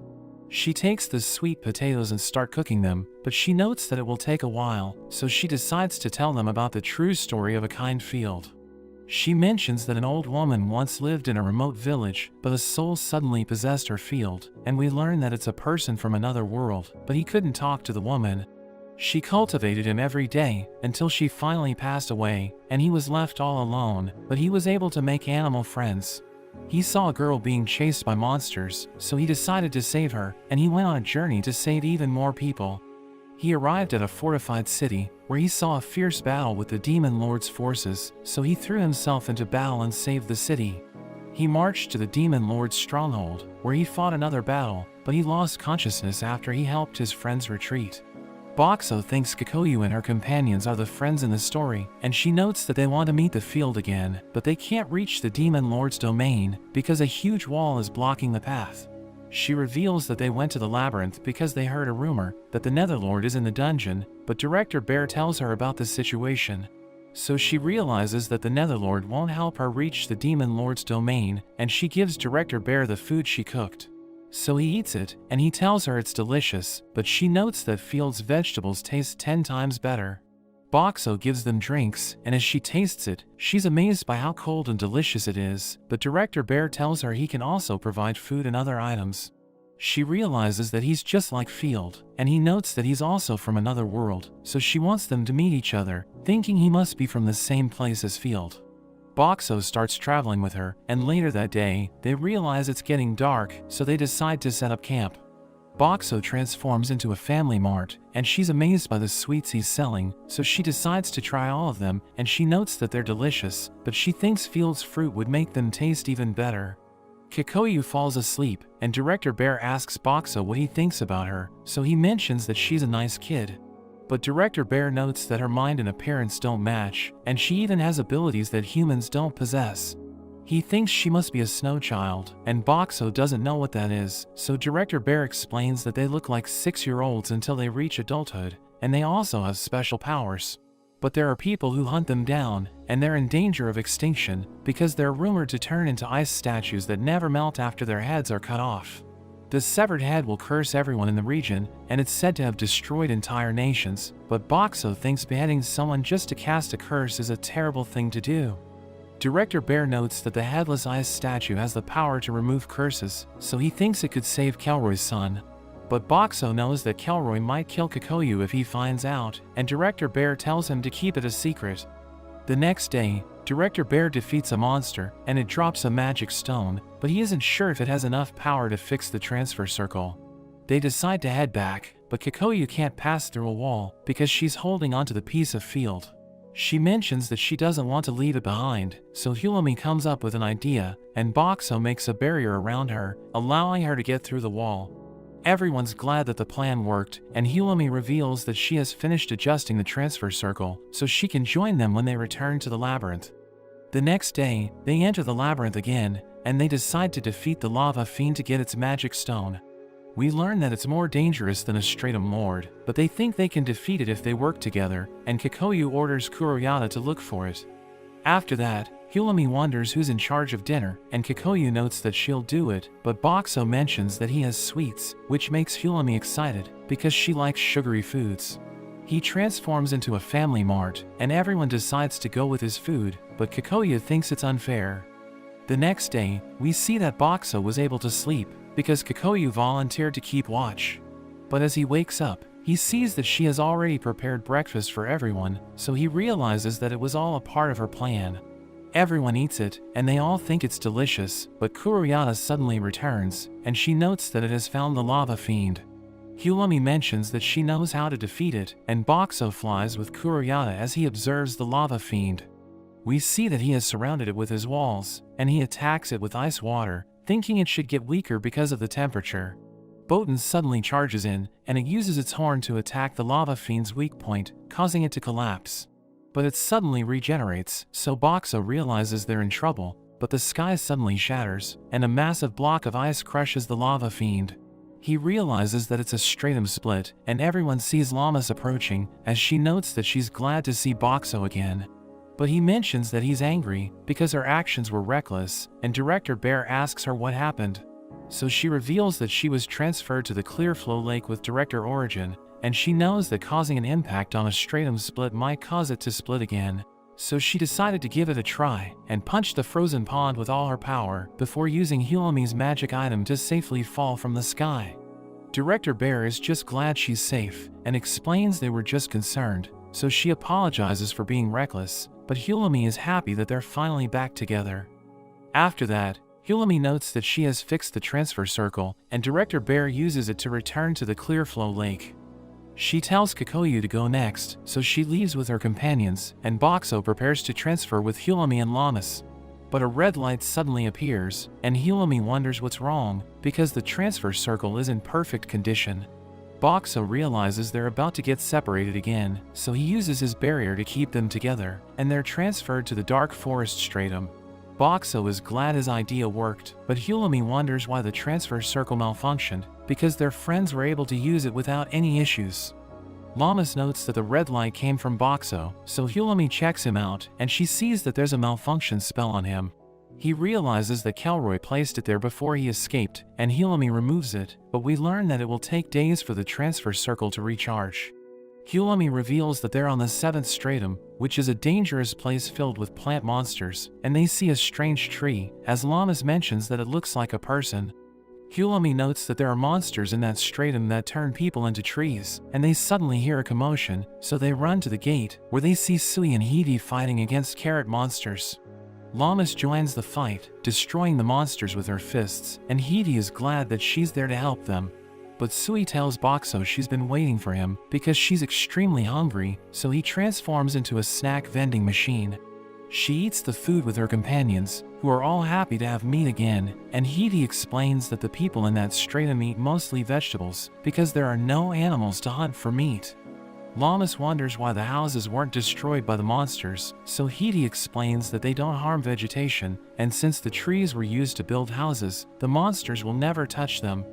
Hulami wonders if the trees they saw were people, so he reveals that they were villagers who inhaled the Stratum Lord's pollen during a monster attack. But she's surprised that there are still survivors, because the Stratum Lord attacked them, so she wonders if they were able to defeat it. He reveals that they just used fire to drive it away, but explains that they would never use it against the monsters, because it could burn the entire village. He mentions that the trees on that stratum are highly flammable, which is why everyone's banned from using fire, and he notes that the villagers will return to normal if they defeat the Stratum Lord. Llamas wonders where they can find it, so he points her to a giant tree. He reveals that the trees get out of the way when it moves, so Boxo realizes that it can control them, but Hidi mentions that they need to rest for now, because Sui is so stuffed that she can't move. After that, we see Llamas on a tower with Boxo, and she tells him she can do anything when he's with her, but he just thanks her, and she notes that it's a weird thing to say. She suddenly gets closer, so he thinks she's about to kiss him, but she just smashes the monster behind him, and reminds him that they're on watch. The next day, Sui reveals that they've been eating the vegetable monsters attacking the village, and she notes that they're tasty. But watermelon monsters suddenly appear, so she shoots them down, explaining that she doesn't have to worry about running out of arrows, because there's plenty of wood around them. A man comes to give her more arrows, and he knows that Lammas has the blessing of might, but he thinks she's wasting it since she only fights with her fists, so he tells her to visit his weapons shop. She decides to go there with Boxo and Hilami, and they start looking around, realizing there are high-quality weapons in the shop. Lammas sees a cloth, and the merchant tells her it's water-repellent and flashy, but it isn't for sale. She decides to wear it anyway, and Boxo realizes that it looks good on her, so he wants to convince the merchant to sell it to them. He shows them magic items, which get heavier when they're picked up, and Hilami recognizes them as measuring stones. Lammas takes one of them, and she mentions that it's light, but when she gives it to Hilami, she struggles to lift it. The merchant tells Lammas to try lifting the heaviest one, and she notes that it's just as heavy as Boxo, so the merchant realizes that her strength is insane, and promises to make the ultimate weapon for her. After that, Boxo asks his friends about the director of the stratum, so Hidi and Sui mention that he isn't so bad, but Boxo wonders why they're acting strange. He decides to visit the director with Lammas and Hilami, and he introduces himself as Director Dark, revealing that he's a darkness fiend. But he doesn't stop talking, and he keeps cracking dad jokes, so they realize that he's a weirdo. He wants to try Boxo's drinks, so he gives him sweet tea, and Dark starts talking about how delicious it is, but Boxo wonders what he can do to stop him. He transforms into a TV vending machine, and he plays a video of two comedians performing on stage, which gets Dark to be quiet. After that, Boxo's group heads to the forest with Dark, and they encounter a group of monsters, but they easily take them out. Dark tells Lammas to remove the trees, so she lifts them and throws them into the village, and she continues to do it for days, so that she can make a path through the forest. But Hilami isn't satisfied with their progress, because it will take ages before they reach the Stratum Lord, and she thinks it might be faster if they just look for the commander. Director Bear suddenly arrives with the others, and Hilami wonders how they got there, because she thought the transfer circle was still recharging its magic power. So Shim reveals that he used his magic to activate it, and Hilami is impressed, because she knows that it takes skill to pull it off. Director Bear notes that they need to see Dark, and his companions try to come up with excuses, because they all want to avoid him. But Director Bear tells them to come with him, because he doesn't want to deal with Dark alone. They make their way to the village, and Director Bear tells Kikoyu to carry out their plan, so she tells Boxo she needs his help. They gather all the villagers as Boxo prepares lunch for them, and Kikoyu gives them their food, as Boxo realizes that she's touching them to read their thoughts. She finds the person she's looking for, and she signals him to record the girl's face, so he realizes that she's the Netherlord's commander. They show the recording to Dark, who can't believe the girl works for the Netherlord, and Director Bear mentions that they need to learn more about her. Boxo thinks Hidi can get information from her, so Director Bear tells him to question her, and Dark mentions that he'll arrest her himself. After that, Dark releases the girl in the dungeon, and Hidi uses his sensory manipulation to make her believe he's the Netherlord. She wakes up and sees the Netherlord standing before her, and Hidi asks her about the moment they started working together. So she reveals that the Netherlord appeared before her 2 months ago, and he promised to give her enough money to pay off her gambling debt if she followed him. She reveals that he ordered her to defend the village as a hunter, while using his ring to control the monsters, but Hidi asks her if that's all she can remember. So she mentions that she met the Misfits 2 weeks ago, and they seemed to be looking for someone, but they left when they couldn't find him. Boxo thinks they were looking for their other members, but Hidi suddenly thinks about removing her boots so that he can smell them.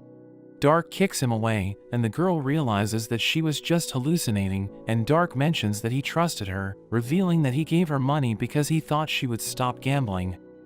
The group continues to make their way to the Stratum Lord, clearing the trees and taking out the monsters, while Kikoyu absorbs their remains with her piece of field.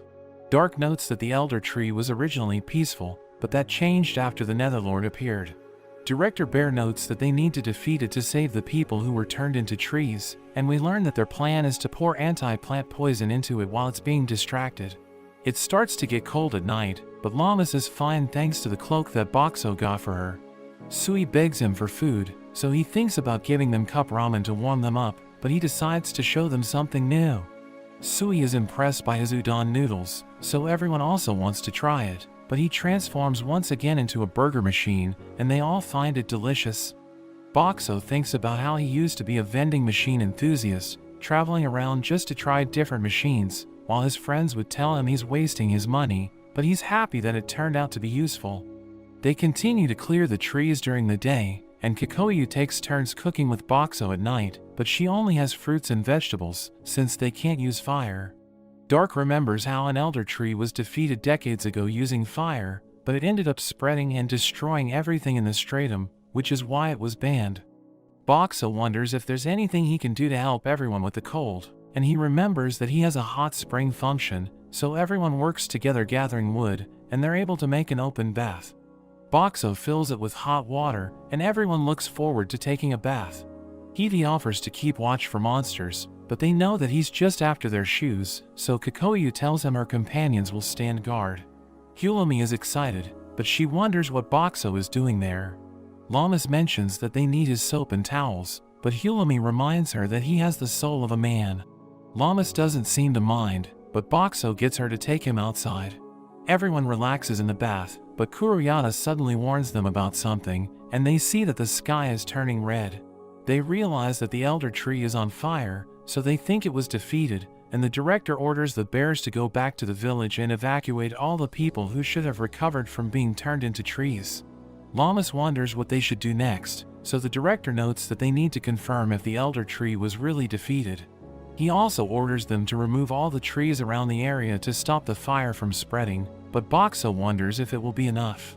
Shim creates a huge whirlwind, and Yumi quickly cuts through the trees, while Kikoyu absorbs the wood. Hulumi suddenly asks Boxo if he can dispense oil, but he thinks it's a terrible idea in their situation, so she tells him she has a plan. He decides to trust her, turning into a fuel pump, and he starts spraying the fire. Director Bear wonders what he's doing, so Hulumi explains that the forest trees burn up quickly, and they can get rid of them to stop the fire from getting any closer, but she notes that it's a gamble. The fire suddenly becomes more intense, but Boxo protects everyone with his barrier, and his points rapidly decrease, but he manages to hold out until all the trees are burned up. Everyone thanks him for saving them, and they promise to pay him back to replenish his points. They make it to the elder tree, and Kikoyu hears no voice from it, so she thinks it must be dead. Hulumi tells Llamas to punch it with her full power just in case, so she smashes it and causes it to split. They all prepare to head back, but a girl suddenly appears, and Director Bear wonders who she is. She can't believe they don't know her, so she introduces herself as the songstress Kao, revealing that she works for the Netherlord. Director Bear thinks she's some kind of undead, and she thinks they won't be able to hit her, but Sui's arrow lands on her, since it's imbued with magic. Shim zaps her with a blast of lightning, so she gets pissed off and tries to counterattack, but Yumi cuts through her chain, and she gets taken away by Kuroyata. Dark is depressed seeing that the forest was destroyed, but Director Bear assures him that the Clearflow Lake will take in all his residents. Yumi is glad that they all made it, and Sui thinks everything will work out, so they can't give up. They make it back to the Clearflow Lake, and we see all the forest residents happy to see Dark. Director Bear tells them all to get some rest, but Boxo wants to keep helping out. We see him in his usual spot, but he sees everyone crowding around Kikoyu selling her vegetables.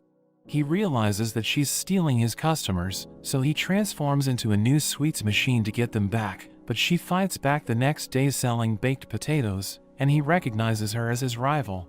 Munami comes up to Boxo as she mentions a Goddess Grand Prix event, explaining that since they have more refugees in the village, she wants to hold a festival so they can get to know each other better. Boxo thinks it's a good idea, and Munami offers to pay him 2 gold coins if he can reward the winner with 50 of their favorite item from him. He thinks it's a good deal, so he accepts, and Munami tells Llamas and Hilami that they also need to participate. They try to refuse, so she offers them a week of free food, and tells them to show Boxo what they can do. She mentions that if Shirley wins, she might be overcome with emotion and kiss Boxo, so Llamas changes her mind and decides to participate. Hulami also decides to join, which surprises them, so she mentions that she's been developing an attraction magic item, so she's only entering for research purposes. Boxo prints out flyers for the event, and the people are excited to have a break from the fighting. Shirley tells Boxo she'll be competing, and he thinks she'll be tough to beat, so he wonders if there's any way he can help Hulami and Llamas. We see the girls having a meeting to see how they can win the event. We learn they will get a chance to introduce themselves, and then show off a special skill to appeal to the crowd, but they all wonder what to wear, since they don't have any different outfits. Sui and Llamas think about showing off more skin, but Hulami thinks it won't be enough against Shirley, since she's known for her figure. Sui reveals that she knows how to sew, but she's only made children's clothes, so she isn't confident with making anything fancy. Boxo suddenly transforms into a magazine dispenser, and he's able to give them ideas for outfits from his old world, which gets them excited. The day for the event arrives, and Sui manages to finish all the outfits, and they promise to give her the reward if either of them win. As they head inside, Boxo suddenly realizes that he can't see the stage from where he is, and even his balloon combo would get blown in the wrong direction, but the director suddenly appears and offers to move him. We see him in the front row, but he's next to Dark, who won't stop talking, and Director Bear tells them to pay attention since they're judges. He reveals the Boxo will also be a judge, since Origin couldn't make it, but he isn't sure about the responsibility. Munami begins the event and she starts introducing the girls, as we see that Origin couldn't be a judge because she joined the event. We learn that Dark baited her into it, but she mentions she's doing it to liven up the festival, and all her Stratum residents cheer for her. When Llamas is introduced, she gets a lot of applause, and Boxo can't believe how popular she is, but when it's Shirley's turn, the applause is on another level, and she seems to be the favorite to win. Everyone goes to get changed for their special skill demonstrations, but Llamas and Hulami come out to Boxo, and they ask to borrow him for a moment. They think they don't stand a chance against Shirley, and they wonder if he has any items that can make them more appealing. He thinks it's possible, but they don't have enough time to help all three of them, so Sui volunteers to miss out, since she will get the prize anyway if they win. Boxo suddenly turns into a cosmetic vending machine, and using his telekinesis, he applies makeup onto them, giving them a complete transformation. The next stage of the competition begins, as each of the girls show off their special talents. We see Origin as she beats up a dummy that looks like Dark, and Kyoko puts on a show with her companions. Sui is up next, and Boxo is surprised to see her in a gym uniform. She shows off her archery skills, popping multiple balloons at once, and she gets a great reaction from the crowd. Llamas and Hulami act as a duo, and Boxo is impressed by how they both look.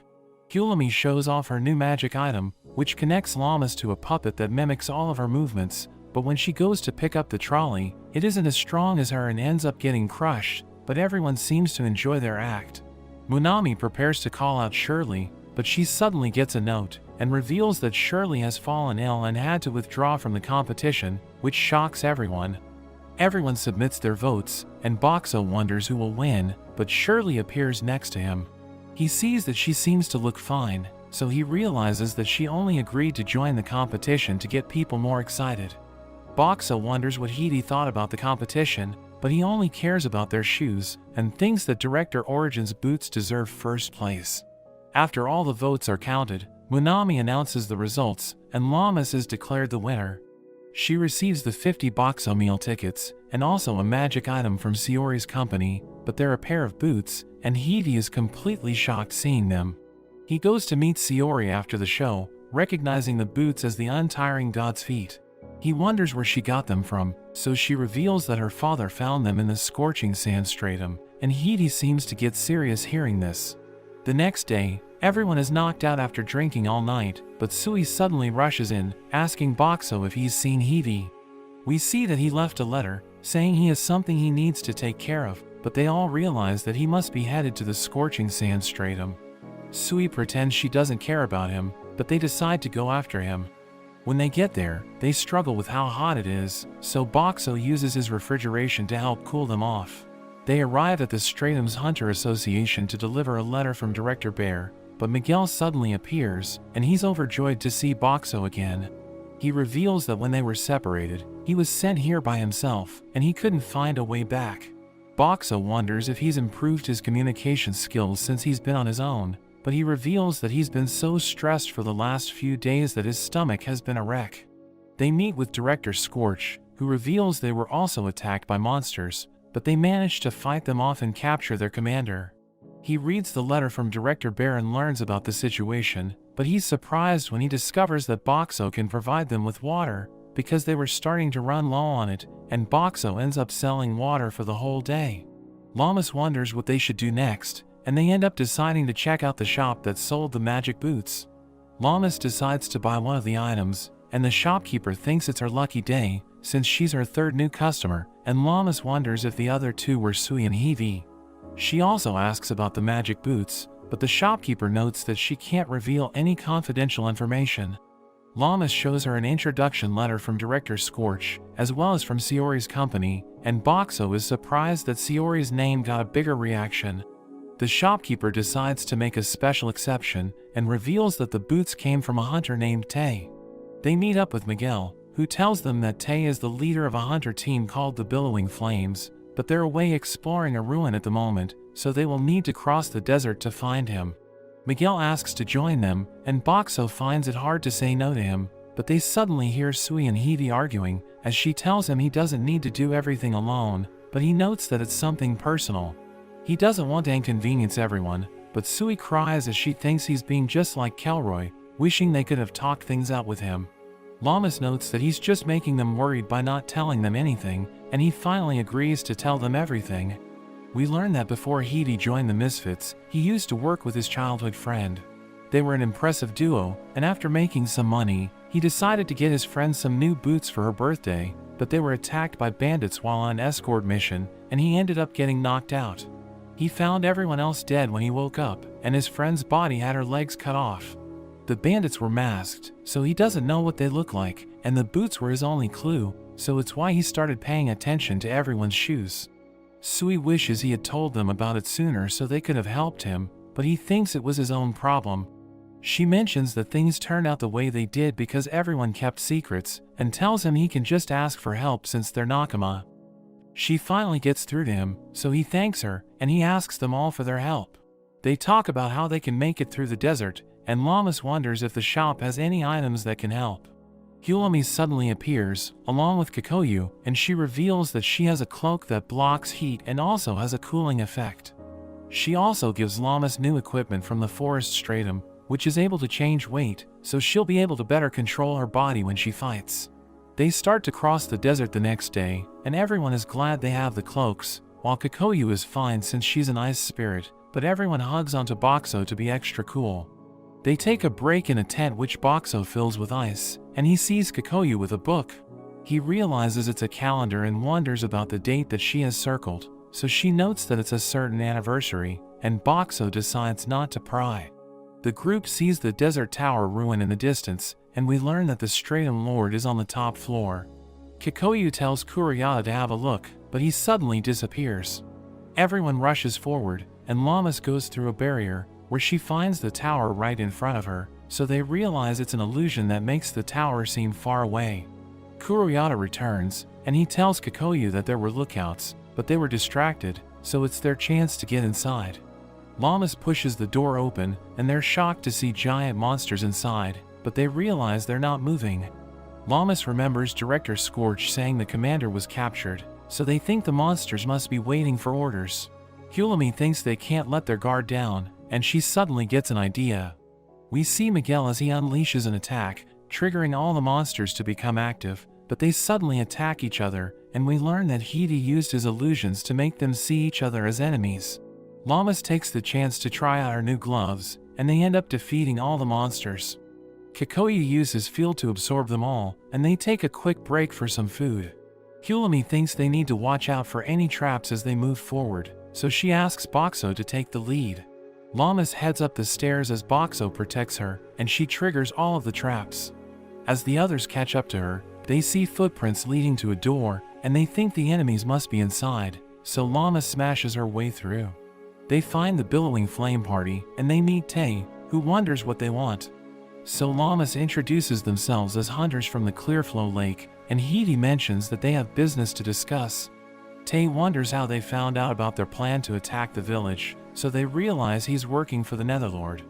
Llamas wonders why he would side with the demons, so he mentions that it's all for money. Heidi wonders if he has a habit of doing illegal things for money, so he admits that he's done all kinds of things, mentioning that he was even once a bandit. Heidi takes out the magic boots, asking him if he recognizes them, so he mentions how he stole them from a hunter that he attacked years ago. He notes that the girl refused to give them to him because they were precious to her, so he ended up cutting off her legs. Hiti realizes that he's the man he's been looking for, so he swears he will kill him no matter what. He charges forward, taking out the other members of the billowing flame, and seeing how strong he is, Tay begs him to spare his life. He offers to pay him any amount that he wants, but Hiti crushes him anyway. We see Tay crawling away, and he opens a door which reveals the Stratum Lord.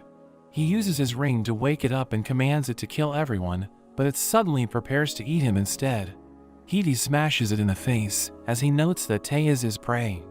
The boss isn't happy about this, so the others rush to help Hiti. Everyone attacks it with their strongest moves, but it's not enough and Miguel gets grabbed. Boxo uses his barrier to protect Lamas, but he loses over 2,000 points in one hit, which surprises him, since the crocodile boss only did 1,000 points of damage. Hiti thinks they need to retreat, but the ogre chases after them, so Boxo transforms and sprays gas everywhere to make it slip over. They manage to get out of the room, and Boxo lights the gas on fire, but the boss still follows them. Boxo wonders what he can do, and as they run past the monsters that they defeated, the boss starts eating them. Boxo realizes that it's just hungry, so he transforms into a sauce machine and starts putting barbecue sauce on everything. The boss is distracted by the new taste, so Boxo and the others manage to get away from it. Hiti heals Miguel outside, and they all wonder what they can do against such a monster. Hiti apologizes for losing his temper and getting them into more trouble, but Kikoyu tells him they just need to think about what to do next. Hiti suggests running away, but Sui mentions that Tay is still inside. Hiti notes that it's likely that the ogre will just eat him, because his ring wasn't strong enough to fully control it. Kulomi notes that the ring only seems to be able to give simple commands, and it seems the Stratum Lord was too much for it. Lamas wonders what would happen if the ogre ate the ring, and they worry about it gaining the power to control the other monsters and attacking the village, so they think about how to defeat it. It seems to have two blessings since it has two heads, with the first being might since its attacks are so strong, and they think its second one is the blessing of hardening, which is why it was so tough. Kulomi also knows that it loves food and drinking, so Boxo wonders if they can get it drunk. He transforms into another machine and shows off all the alcohol that he has, but they wonder how they can get it to drink.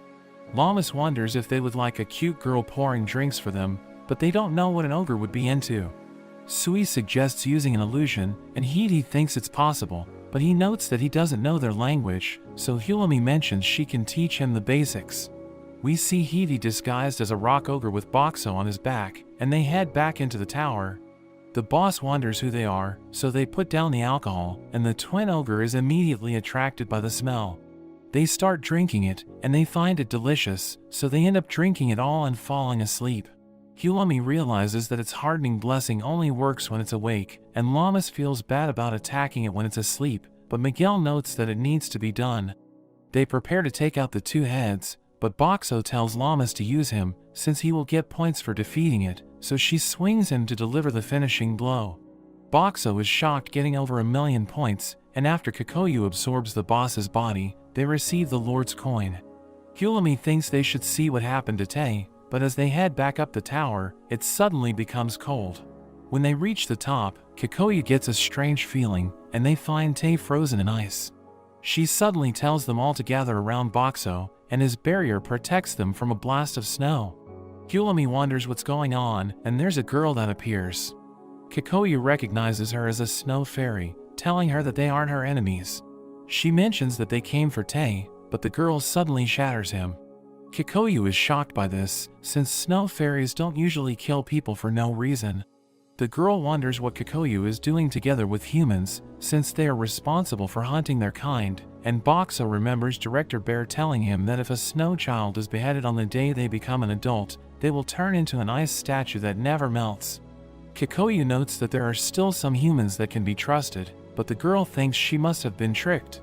She also reveals that she's a general for the Netherlord, and she recognizes Boxo as the magic item that the Netherlord warned her about. She introduces herself as Solrum, and tells them about how the Netherlord saved her life, just when some humans were about to kill her. She attacks with another blast of snow, so Boxo quickly protects Kikoyu.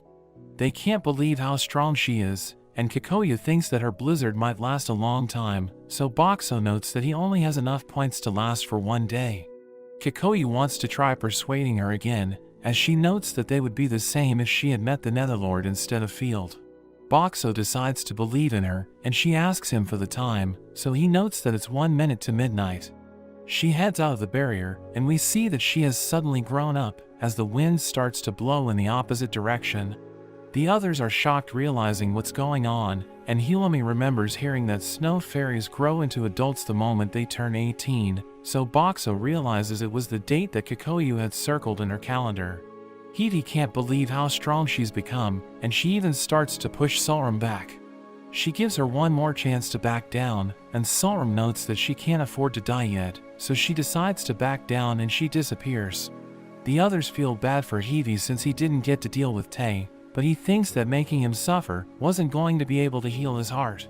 He seems to be able to accept what happened, and Sui mentions how she would have given him her boots to cheer him up, but she thinks that he should no longer care about them. He notes that his revenge is what started his obsession for footwear, but his love for them eventually became real, so he asks her to hand over her boots. He wonders what they might smell like, but she calls him a perv and they all end up having a snowball fight. We see Boxo as he sells ice cream to the villagers, and Sui thinks it's the perfect treat for a hot day, but she notes that the frozen fruit was also delicious.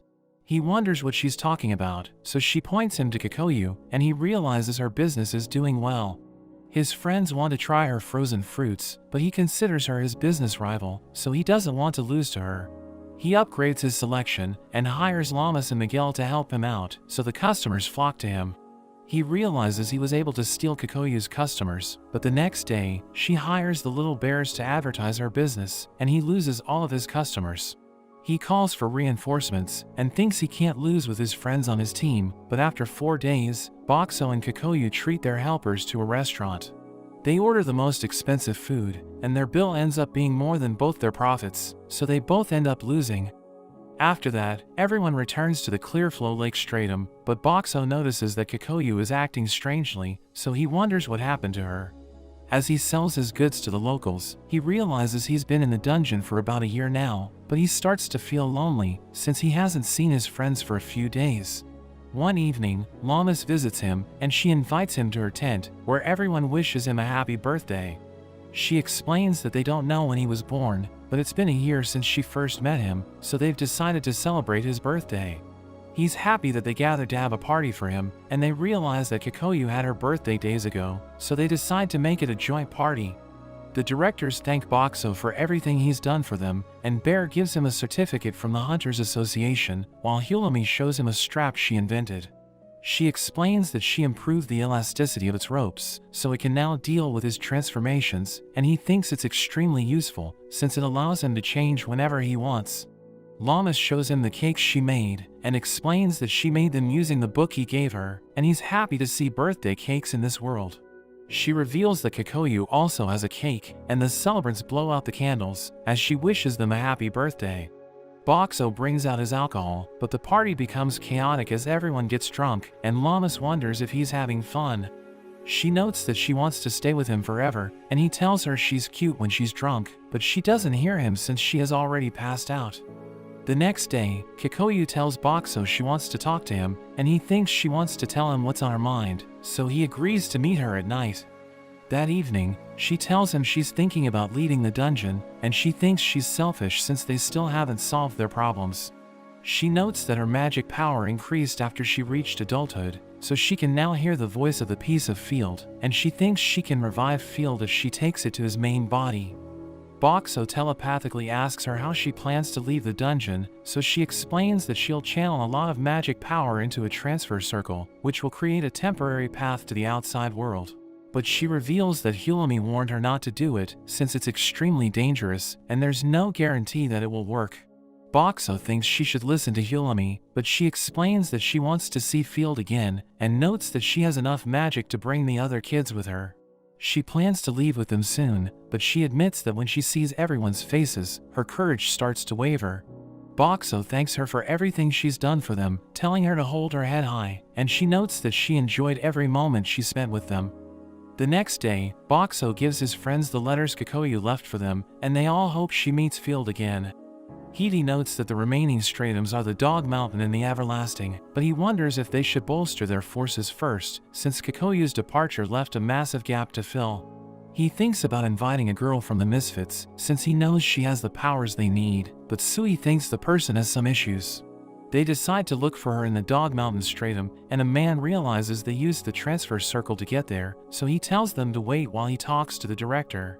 His companion is glad that the transfer circle is working again, and he notes that monsters attacked them recently, but the Misfits took care of them. Everyone's surprised to learn about it, but the director suddenly greets them, so Hulami gives him a letter from Director Bear.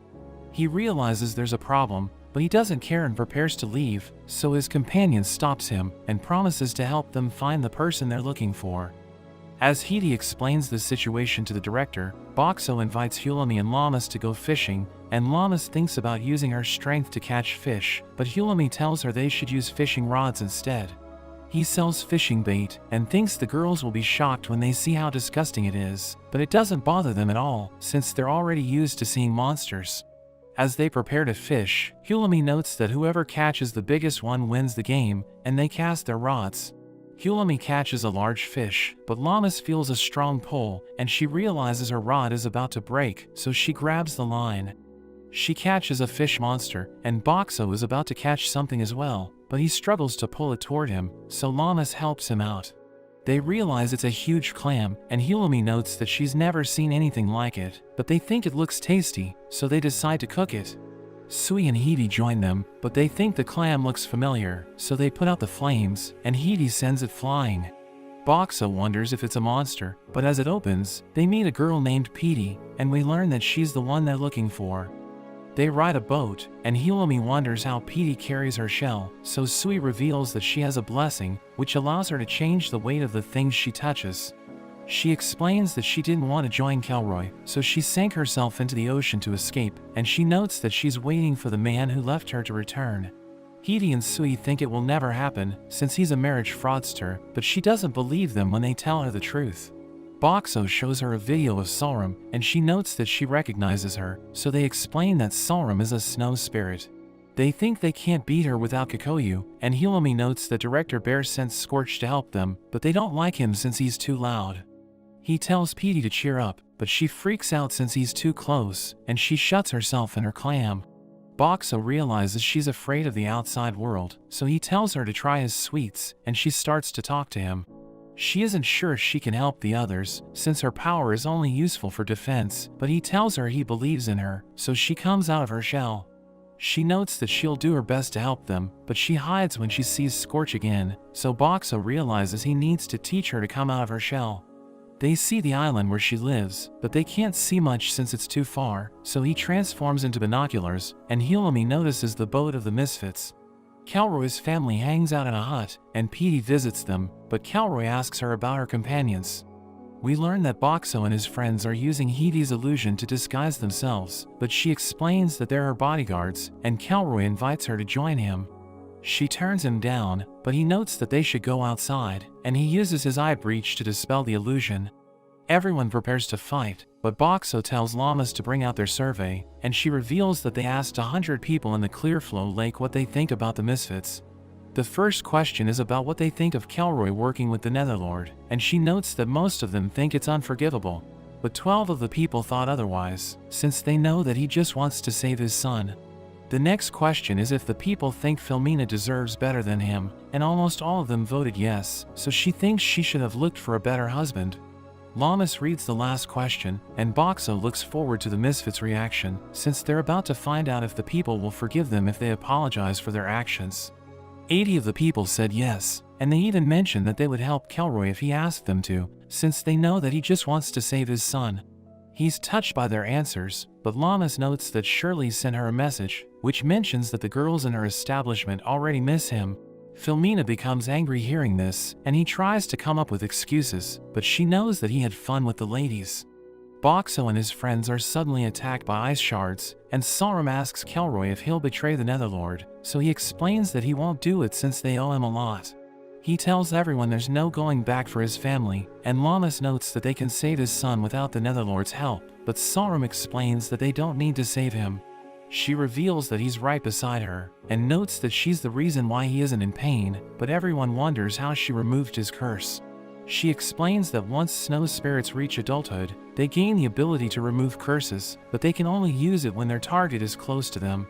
She notes that the child's pain will return if they take him away, so Hulami realizes she's taken him hostage, but she explains that she's just nullifying his curse, and Calroy is cooperating out of gratitude. She notices that they don't have Kikoyu with them, so she thinks nobody can stop her, but Calroy tells her to leave everything to his family. She thinks he's defying her, so she pushes his son away, and everyone watches him as he suffers because of his curse. Calroy promises to cooperate with her, so she nullifies the child's curse, and notes that she'll kill Boxo and his friends. Director Scorch suddenly lunges at her, so she calls him an idiot and freezes him, but he unleashes his flames to counter her ice. She can't believe he's a flame spirit, and Boxo realizes that Director Bear sent him, since he's the only one who can rival her powers. He takes Sorum away, and as everyone prepares to fight, Filmina tells Shiro and Akka it's time to reveal their true forms. They spread their wings as they transform into vampires, and Shiro and Akka take to the sky, while Llamas charges at Filmina. She breaks through her defenses and grabs onto her, but it turns out to be a decoy, and Filmina flies away. Boxo launches his bottled drinks at her, and she gets covered with liquid, but she realizes she can't control it with her water magic since it's lotion.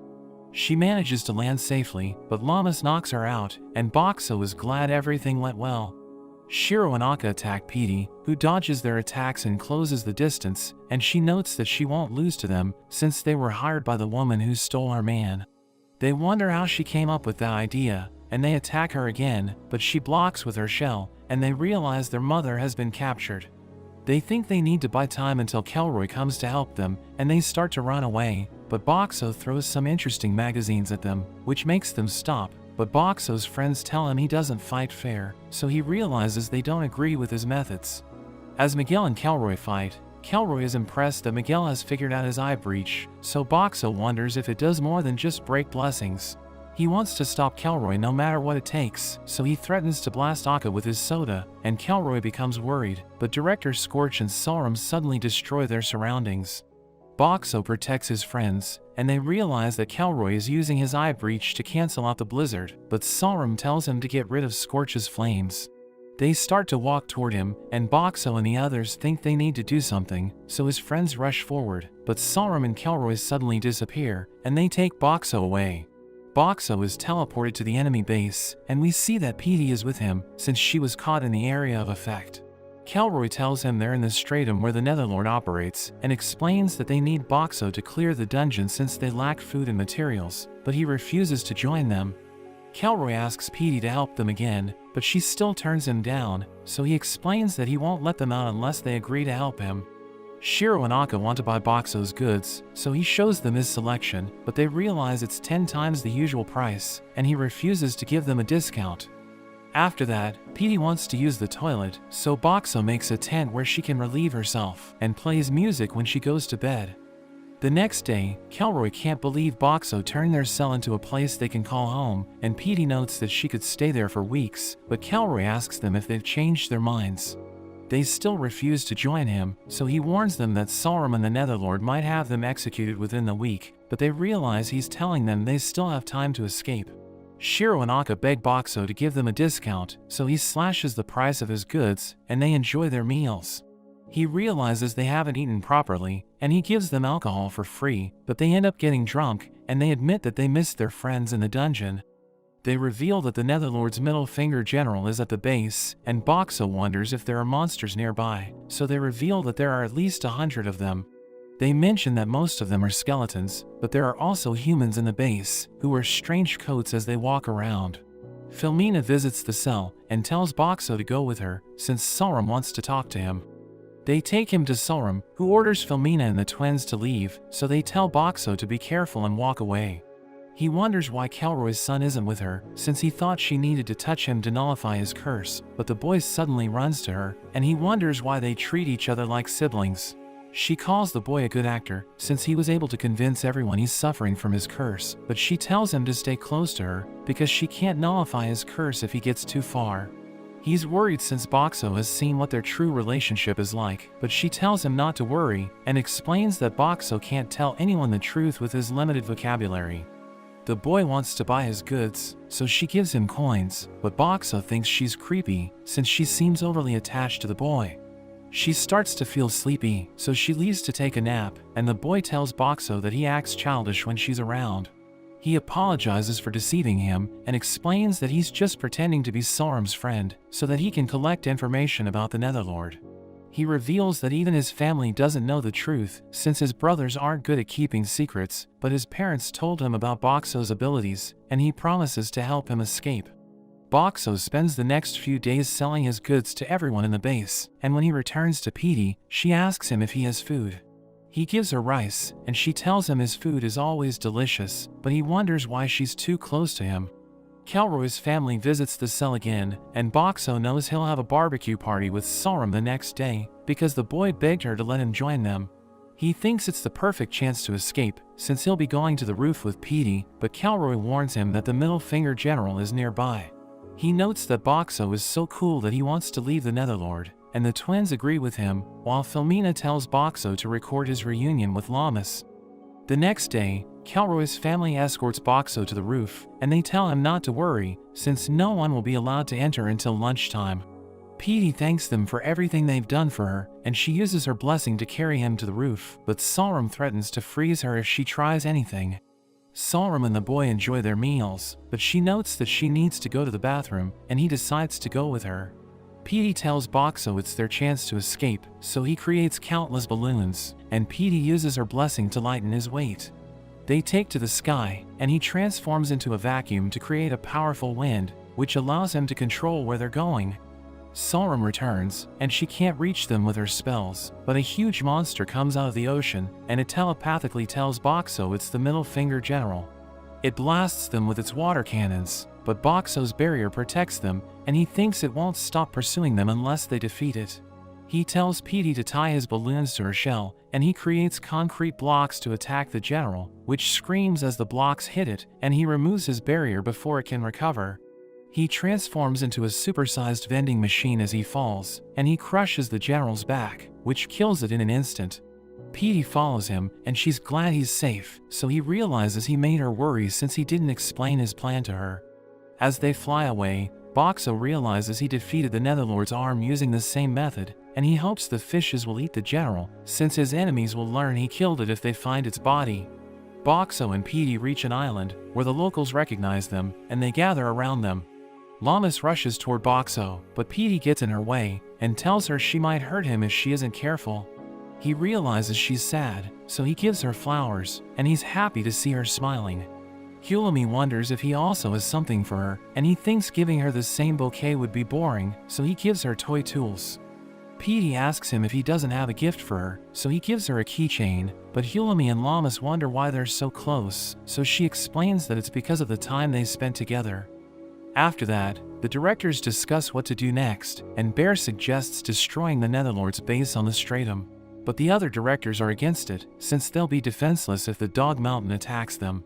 Director Bear talks to Boxo and his friends, and he asks them if Kelroy will betray the Netherlord, so Petey explains that it's possible if they can lift his son's curse. Petey notes that Sorum has taken a liking to the boy, and Boxo shows everyone a recording, which makes them realize she would never hurt him. A scout reports to Director Bear, and notes that the base has been abandoned, so Hulami thinks the Netherlord sent his minions to provoke the Stratum Lord. Director Bear mentions that they need to dig deeper, but a man suddenly interrupts them, and notes that the Dog Mountain is approaching, so Director Bear orders him to evacuate the civilians. Everyone panics as they see the Dog Mountain, and it creates a tsunami as it hits the water, so they run for their lives. Shim raises the ground with his magic, which protects the people as they evacuate, but Boxo wonders if they can stop the Dog Mountain, and Hulami asks the elders how they defeated it in the past. Yumi reveals that it ate everyone, but they survived and destroyed its internal organs, so Lammas thinks they should do it again. Shim is against it, and explains that it took months of planning to protect everyone from its stomach acids, which can melt people in an instant. Petey notes that she'll work with Boxo to attack from the sky, so Lammas tells him to be careful, but she leaves a dent as she touches him, and he doesn't fix it since it makes him feel connected to her. Boxo takes to the sky and attacks the dog mountain with concrete blocks, but it doesn't work, so he drops Hulami's magic items to freeze the water. He knows it isn't enough to stop the creature, but Shim creates a tsunami, and Boxo drops the magic items again, freezing the monster in place. He knows it's only a matter of time before it breaks free, so he flies away and uses the transfer circle to escape with the others. After that, the residents of the Dog Mountain Stratum move to the Clearflow Lake, where Boxo gives them a huge discount since he knows they're having a hard time. As he observes the locals, he notices that they've changed the way they dress up because of the fashion boom that followed the Goddess Grand Prix. He thinks that since everything's going well, the men will start to look for entertainment, which is why they're waiting for Shirley's shop to reopen. She hires him to help her find customers, so he waits outside her establishment, and she invites the men who approach him. They can't resist her because of her good looks, and she tells him to stick to their plan, but as he waits for other men to approach him, Gorth suddenly asks him about Shirley. He can't believe Gorth is interested in her, but realizes he knows nothing about her personal life, so he decides to look into her. The next day, Boxo gets his friends to help him out, and they wait outside Shirley's house, where Boxo hides his presence. He notices a group of suspicious men who try to break into her house, and Suko sees them, so she scares them away. Shirley hears her, so she looks around outside, but she doesn't find anything. She leaves her house, and everyone wants to know where she's going, so they decide to follow her. She heads to an orphanage, where she gives away money for the kids, and Boxo and his friends can't believe it, since they didn't think she was the kind of person who would do that. They discuss how amazing she is, and Boxo thinks Gorth doesn't stand a chance, since she's way out of his league. They feel guilty for following her, so they decide to come clean, but she tells them it's okay, and asks them to play with the kids. Boxo gives everyone food, and as they enjoy their meals, he's glad to see that they're having fun. Boxo and his friends leave the orphanage, and Llamas asks Shirley what she does on her day off, so she explains that she usually stays at home and lives a simple life. Boxo realizes she's the perfect woman, because even though she spends her nights with men, she's actually a good person who helps children. After that, Gorth asks Boxo if he learned anything about Shirley, so he shows him the suspicious men who tried to break into her house, and Gorth promises to look for them. Boxo also shows him videos of Shirley, and he realizes she's amazing, but he thinks she's too good for him, so he decides to just watch over her from a distance. A week later, Boxo notices that something is bothering Shirley, so she explains that something happened recently. She notes that her neighbors told her about the suspicious men who have been stealing her underwear, but she wonders why they stopped bothering her. Gorth suddenly appears, and he asks Boxo if the place is closed, but Shirley invites him to join her for a drink, so he becomes nervous. Boxo treats them to his drinks, so they start to drink together, and he knows he can't do anything since he's just a vending machine, but he still wants them to end up together. After that, Boxo and his friends talk about the Everlasting Stratum, which is found at the lowest level of the dungeon, and Hulami reveals that it hasn't been conquered yet. She notes that they will see a huge open area when they enter it, but there are 3 paths that stretch out in straight lines, and only one of them has been conquered. She reveals that a hunter took the right path and walked through it for an entire year until he finally reached a dead end. She notes that it took him another full year to make it back, and he didn't starve to death because his blessing allowed him to survive without food. She tells everyone it will be a long journey, but notes that they have to try, and everyone's confident they'll be fine since they have Boxo, but he thinks they need to find a way to travel faster. He realizes he now has over 2 million points since he earned a lot by defeating the Middle Finger General, and he knows he can rank up if he saves 3 million. Miguel and Heavy decide to go with them, and they think they can clear the Everlasting Stratum if they work together, but they're worried that the Netherlord might try to sabotage them. After that, a girl reports to Director Bear and notes that Kale has broken out of prison, so he wonders what happened to the guards who were watching her. The girl reveals that they were put to sleep, and Kale escaped since someone cut the bars in her cell, so Director Bear realizes that someone broke her out.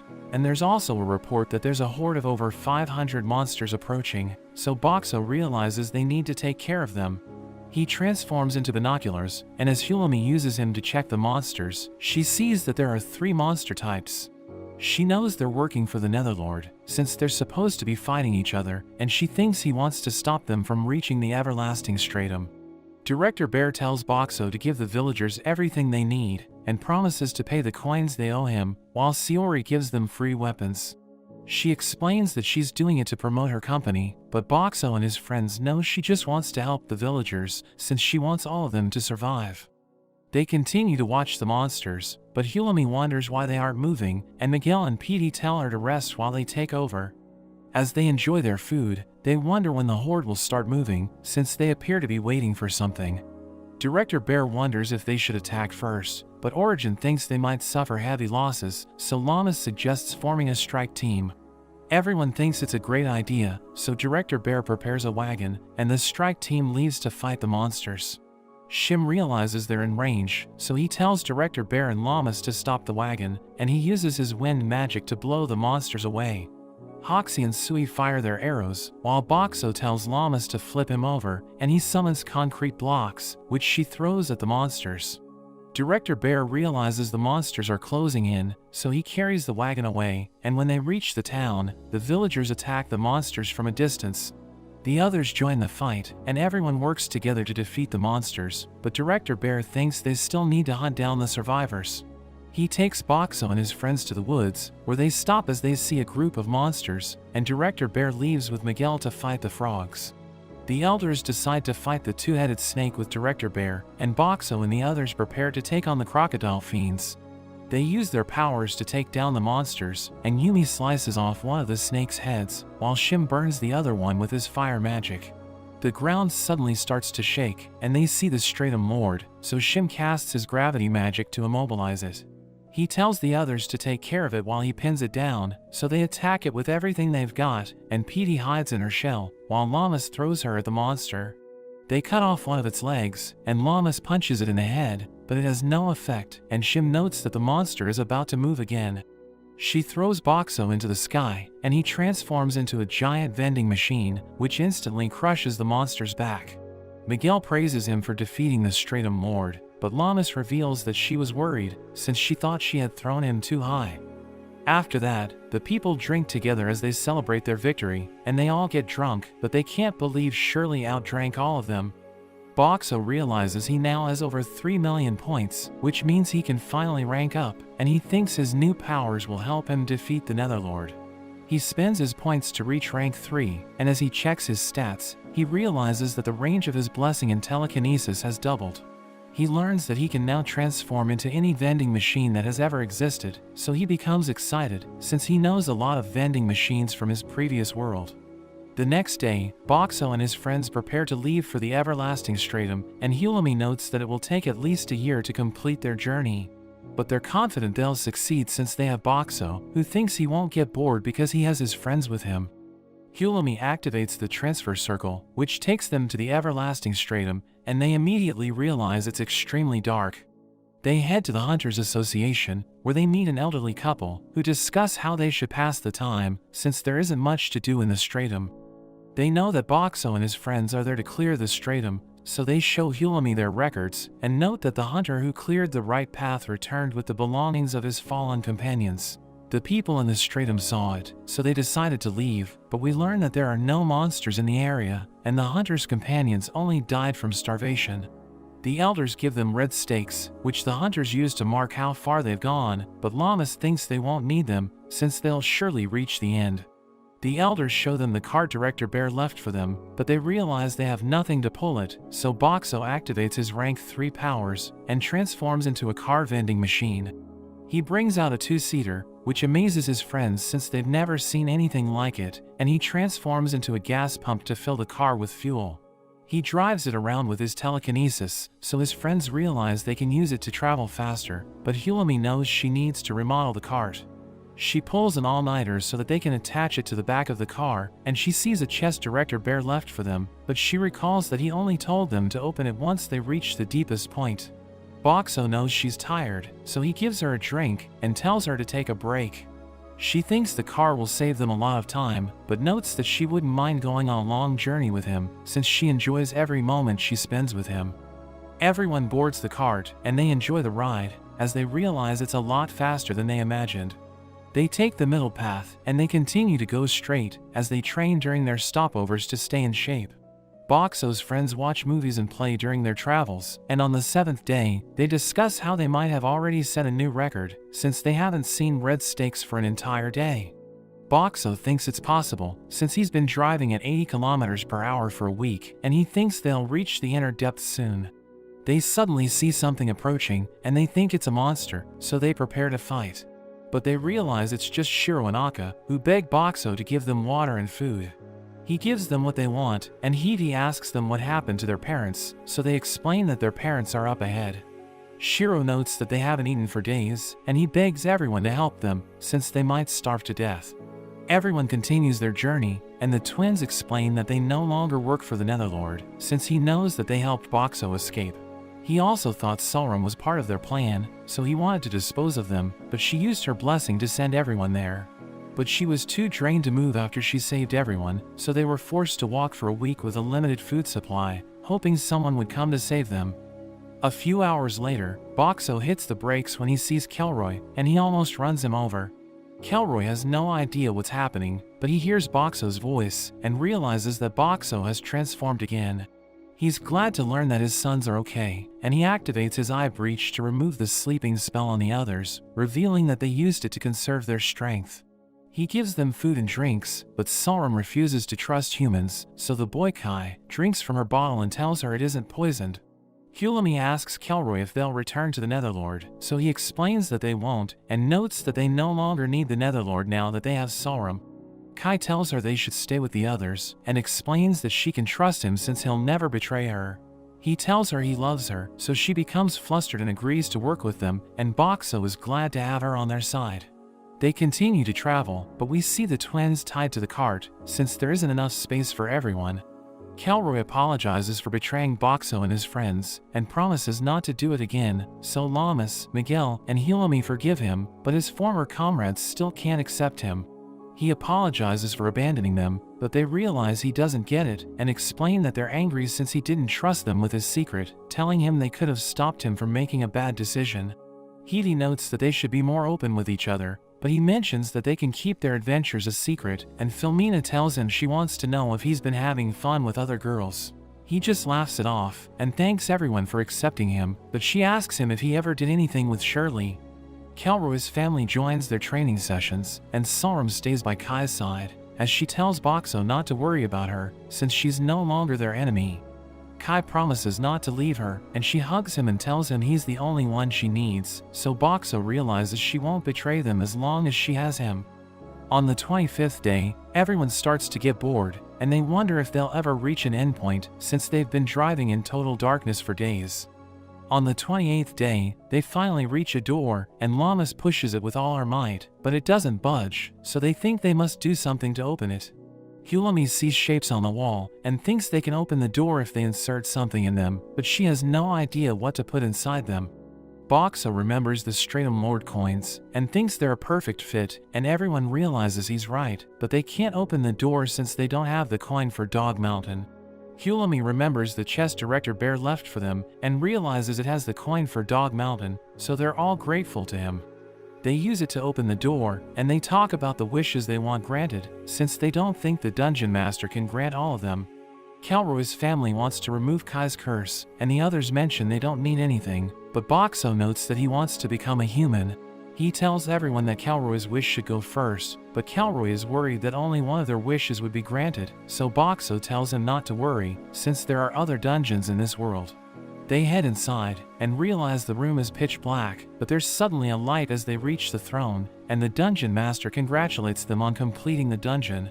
He tells them their wish will be granted, but notes that one of them is a threat to his dungeon, so Sulram explains that she no longer works for the Netherlord. He reveals that the Netherlord has stolen most of his power, and he suddenly appears before them, telling them he never expected anyone to clear his dungeon. Boxo thinks he looks like an average salaryman, but he makes a table for everyone and tells them to sit, since he knows they have a lot of questions for him. Boxo gives him a drink, and he wants to be the one who gives food and drinks to everyone, since he's worried that his friends might get poisoned. Hulami asks the Dungeon Master about the dungeons, so he reveals that they're works of art created by ancient wizards, so that they can brag to each other about their creations. She wonders how many of their wishes will be granted, so he explains that there's no limit, but notes that he needs energy to do it, and they're limited to the mana in the dungeon. Kelroy asks him if he can remove his son's curse, so he explains that it won't be a problem, but it will cost a lot of mana. Hulami wonders if he can turn Boxo into a human after he cures Kai, so he tells her it's possible, but it would consume all the mana in the dungeon. Everyone's happy that they can have both wishes granted, but he notes that the dungeon will collapse after he grants their wishes, and Boxo doesn't want everyone to be buried alive just for his wish. He tells Kelroy to have his wish granted first, and the dungeon master explains that Boxo can return later, so that he can turn him into a human without destroying the dungeon. The dungeon master removes Kai's curse, and he thanks Sorum for everything she's done for him, but her bracelet suddenly starts to move, and it stabs the dungeon master. Kelroy thinks she killed him, but she explains she doesn't know what's happening, and the Netherlord comes out of her bracelet, as he notes that everything's going according to his plan. He knows that the dungeon master is weakened, since he just finished granting a wish, so he thinks it's the perfect time to finish him off. He absorbs the dungeon master's power, and Sorum can't believe he used her, but he explains that she belongs to him, so he can do whatever he wants with her. She attacks him with her ice magic, and tells him she's no longer loyal to him, so he prepares to destroy her, but Kelroy protects her with his eye breach. He explains that he won't let anyone kill her since she might become his daughter, and Boxo thinks they can defeat the Netherlord if they work together, but he notes that he has already achieved his goal. The ground shakes as he prepares to destroy the dungeon, and he notes that monsters exist to make people suffer, so he wants everyone to die as the dungeon collapses. He suddenly disappears, and the dungeon master notes that he'll transport Boxo and his friends to the Clearflow Lake Stratum so that they can help the people evacuate. He explains that he doesn't know how much power he has left, but he promises to do what he can to help them escape, and he tells Boxo he can no longer grant his wish. But he gives him a lot of points as a gift, and Boxo teleports away with his friends. The dungeon master wishes them all the best, and as his body disappears, he thanks them for enjoying his dungeon to the very end. Back at the Clearflow Lake, Hulami tells Director Bear they need to send everyone to the Origin Stratum because they need to evacuate the dungeon. Llamas beats up the monsters in her path, and she barely manages to push the exit open, so the people start to escape. But Director Bear learns that the monsters are all over the village, so he works with the other directors to hold them off. Boxo's friends join the fight, and the people continue to evacuate, but the Netherlord is impressed by their efforts, so he releases his hold on the door. Llamas pushes it open, allowing the people to escape faster, but the Netherlord suddenly summons a horde of skeletons, so Boxo creates a massive barrier to protect everyone. He transforms into a giant vending machine, and we learn that maintaining that form consumes a lot of points, but he thinks he'll be fine because of the gift the dungeon master gave him. The monsters start to attack his barrier, and he tells everyone to escape while he holds them off, but Llamas doesn't want to leave him behind. Hulami tells her they'll only get in his way, and she realizes he won't let her enter his barrier, so she tells him not to die and escapes with the others. The Netherlord realizes he's ready to sacrifice his life for his friends, but notes that he still has control over Sorum, and he forces her to use her blessing to capture Kelroy and the others. He electrocutes all of them, and threatens to kill Kai if Kelroy doesn't use his eye breach to erase the barrier, but Boxo removes it himself. The monsters start to attack him, and he takes little to no damage, but the Netherlord blasts him with dark energy, and the damage forces him to return to his original form. The monsters continue to smash him, and his friends watch in horror as they turn him into a total wreck. But the Netherlord suddenly senses a mysterious power, which causes him to loosen his grip. Kelroy realizes it's their chance to escape, so he uses his eye breach to awaken Sorum, and tells her to teleport all of them out of the dungeon. We see Director Bear and Hulami as they watch an army of monsters from a distance, and they notice a massive creature, which is a fusion of the Stratum Lords in the dungeon. Director Bear thinks the monsters are headed for the fortified city, so he tells the little bears to go to the Empire and nearby villages, to let them know what's happening. The Misfits note that they'll stay and fight the monsters, since they want to buy time until the others find Boxo, and Sorum decides to go with them, because she wants to make up for everything she's done. But Llamas becomes emotional, and she runs off to look for Boxo. Director Bear and the others use the car, and they overtake the monsters, but he knows they still have to go around the forest, while the monsters can just go through it. Miguel volunteers to go to the forest alone, so that he can hide and keep the monsters busy, but Director Bear tells him it's too dangerous. He explains that he won't die since he wants to see Boxo again, and promises to make it back alive, so Director Bear realizes he has already made up his mind. Everyone tells him to be careful, and they drop him off at the forest, where he cuts down the monsters in his path.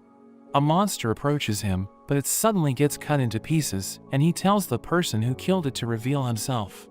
We see a skeleton hiding behind a tree, and he notes that he has forgotten his own name, but everyone calls him the Four-Finger General. He reveals that he was the one who helped KO escape, and as Miguel blocks his attack, he admits that he's impressed, because it's been a long time since someone was able to stop his opening strike.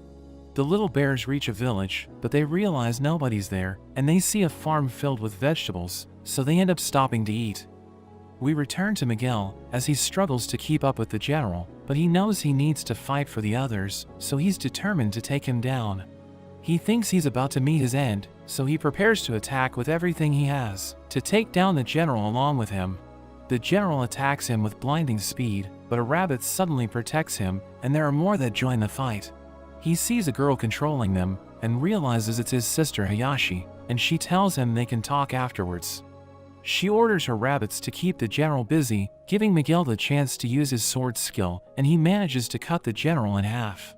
The siblings are glad the fight is over, and Hayashi introduces her friends to Miguel, who wonders what she's doing there. So she reveals that she came from the fortified city, since they received a report that something was happening in the forest. She notes that the Guardian protected the city and fought the Demon Lord, but he ended up getting injured, and he asks Miguel about his master Boxo. So Miguel tells her how amazing he is, but she thinks he's nothing compared to the Guardian. They start to argue about who's better, but the rabbits interrupt them, and they realize they need to focus on the army of monsters. Director Bear and the others reach a farmland, and they realize they're close to the fortified city, so Hedy wonders what kind of person the city lord is. Director Bear notes that she's beautiful, and warns everyone not to look into her eyes, since it's said to be risky for men, but Curios thinks it's nonsense. They reach the city, but when they see the Lord Jessica, the men are instantly charmed by her eyes. They fall in love with her at first sight, but Hedy stares at her shoes, and thinks her beauty is nothing compared to it. He notes that he no longer has feelings for her, and her servants tell her to close her eyes, since it drives the men crazy. Director Bear tells her about the situation, and she can't believe the Netherlord is making his move, even though they're negotiating a truce with the Demon Lord.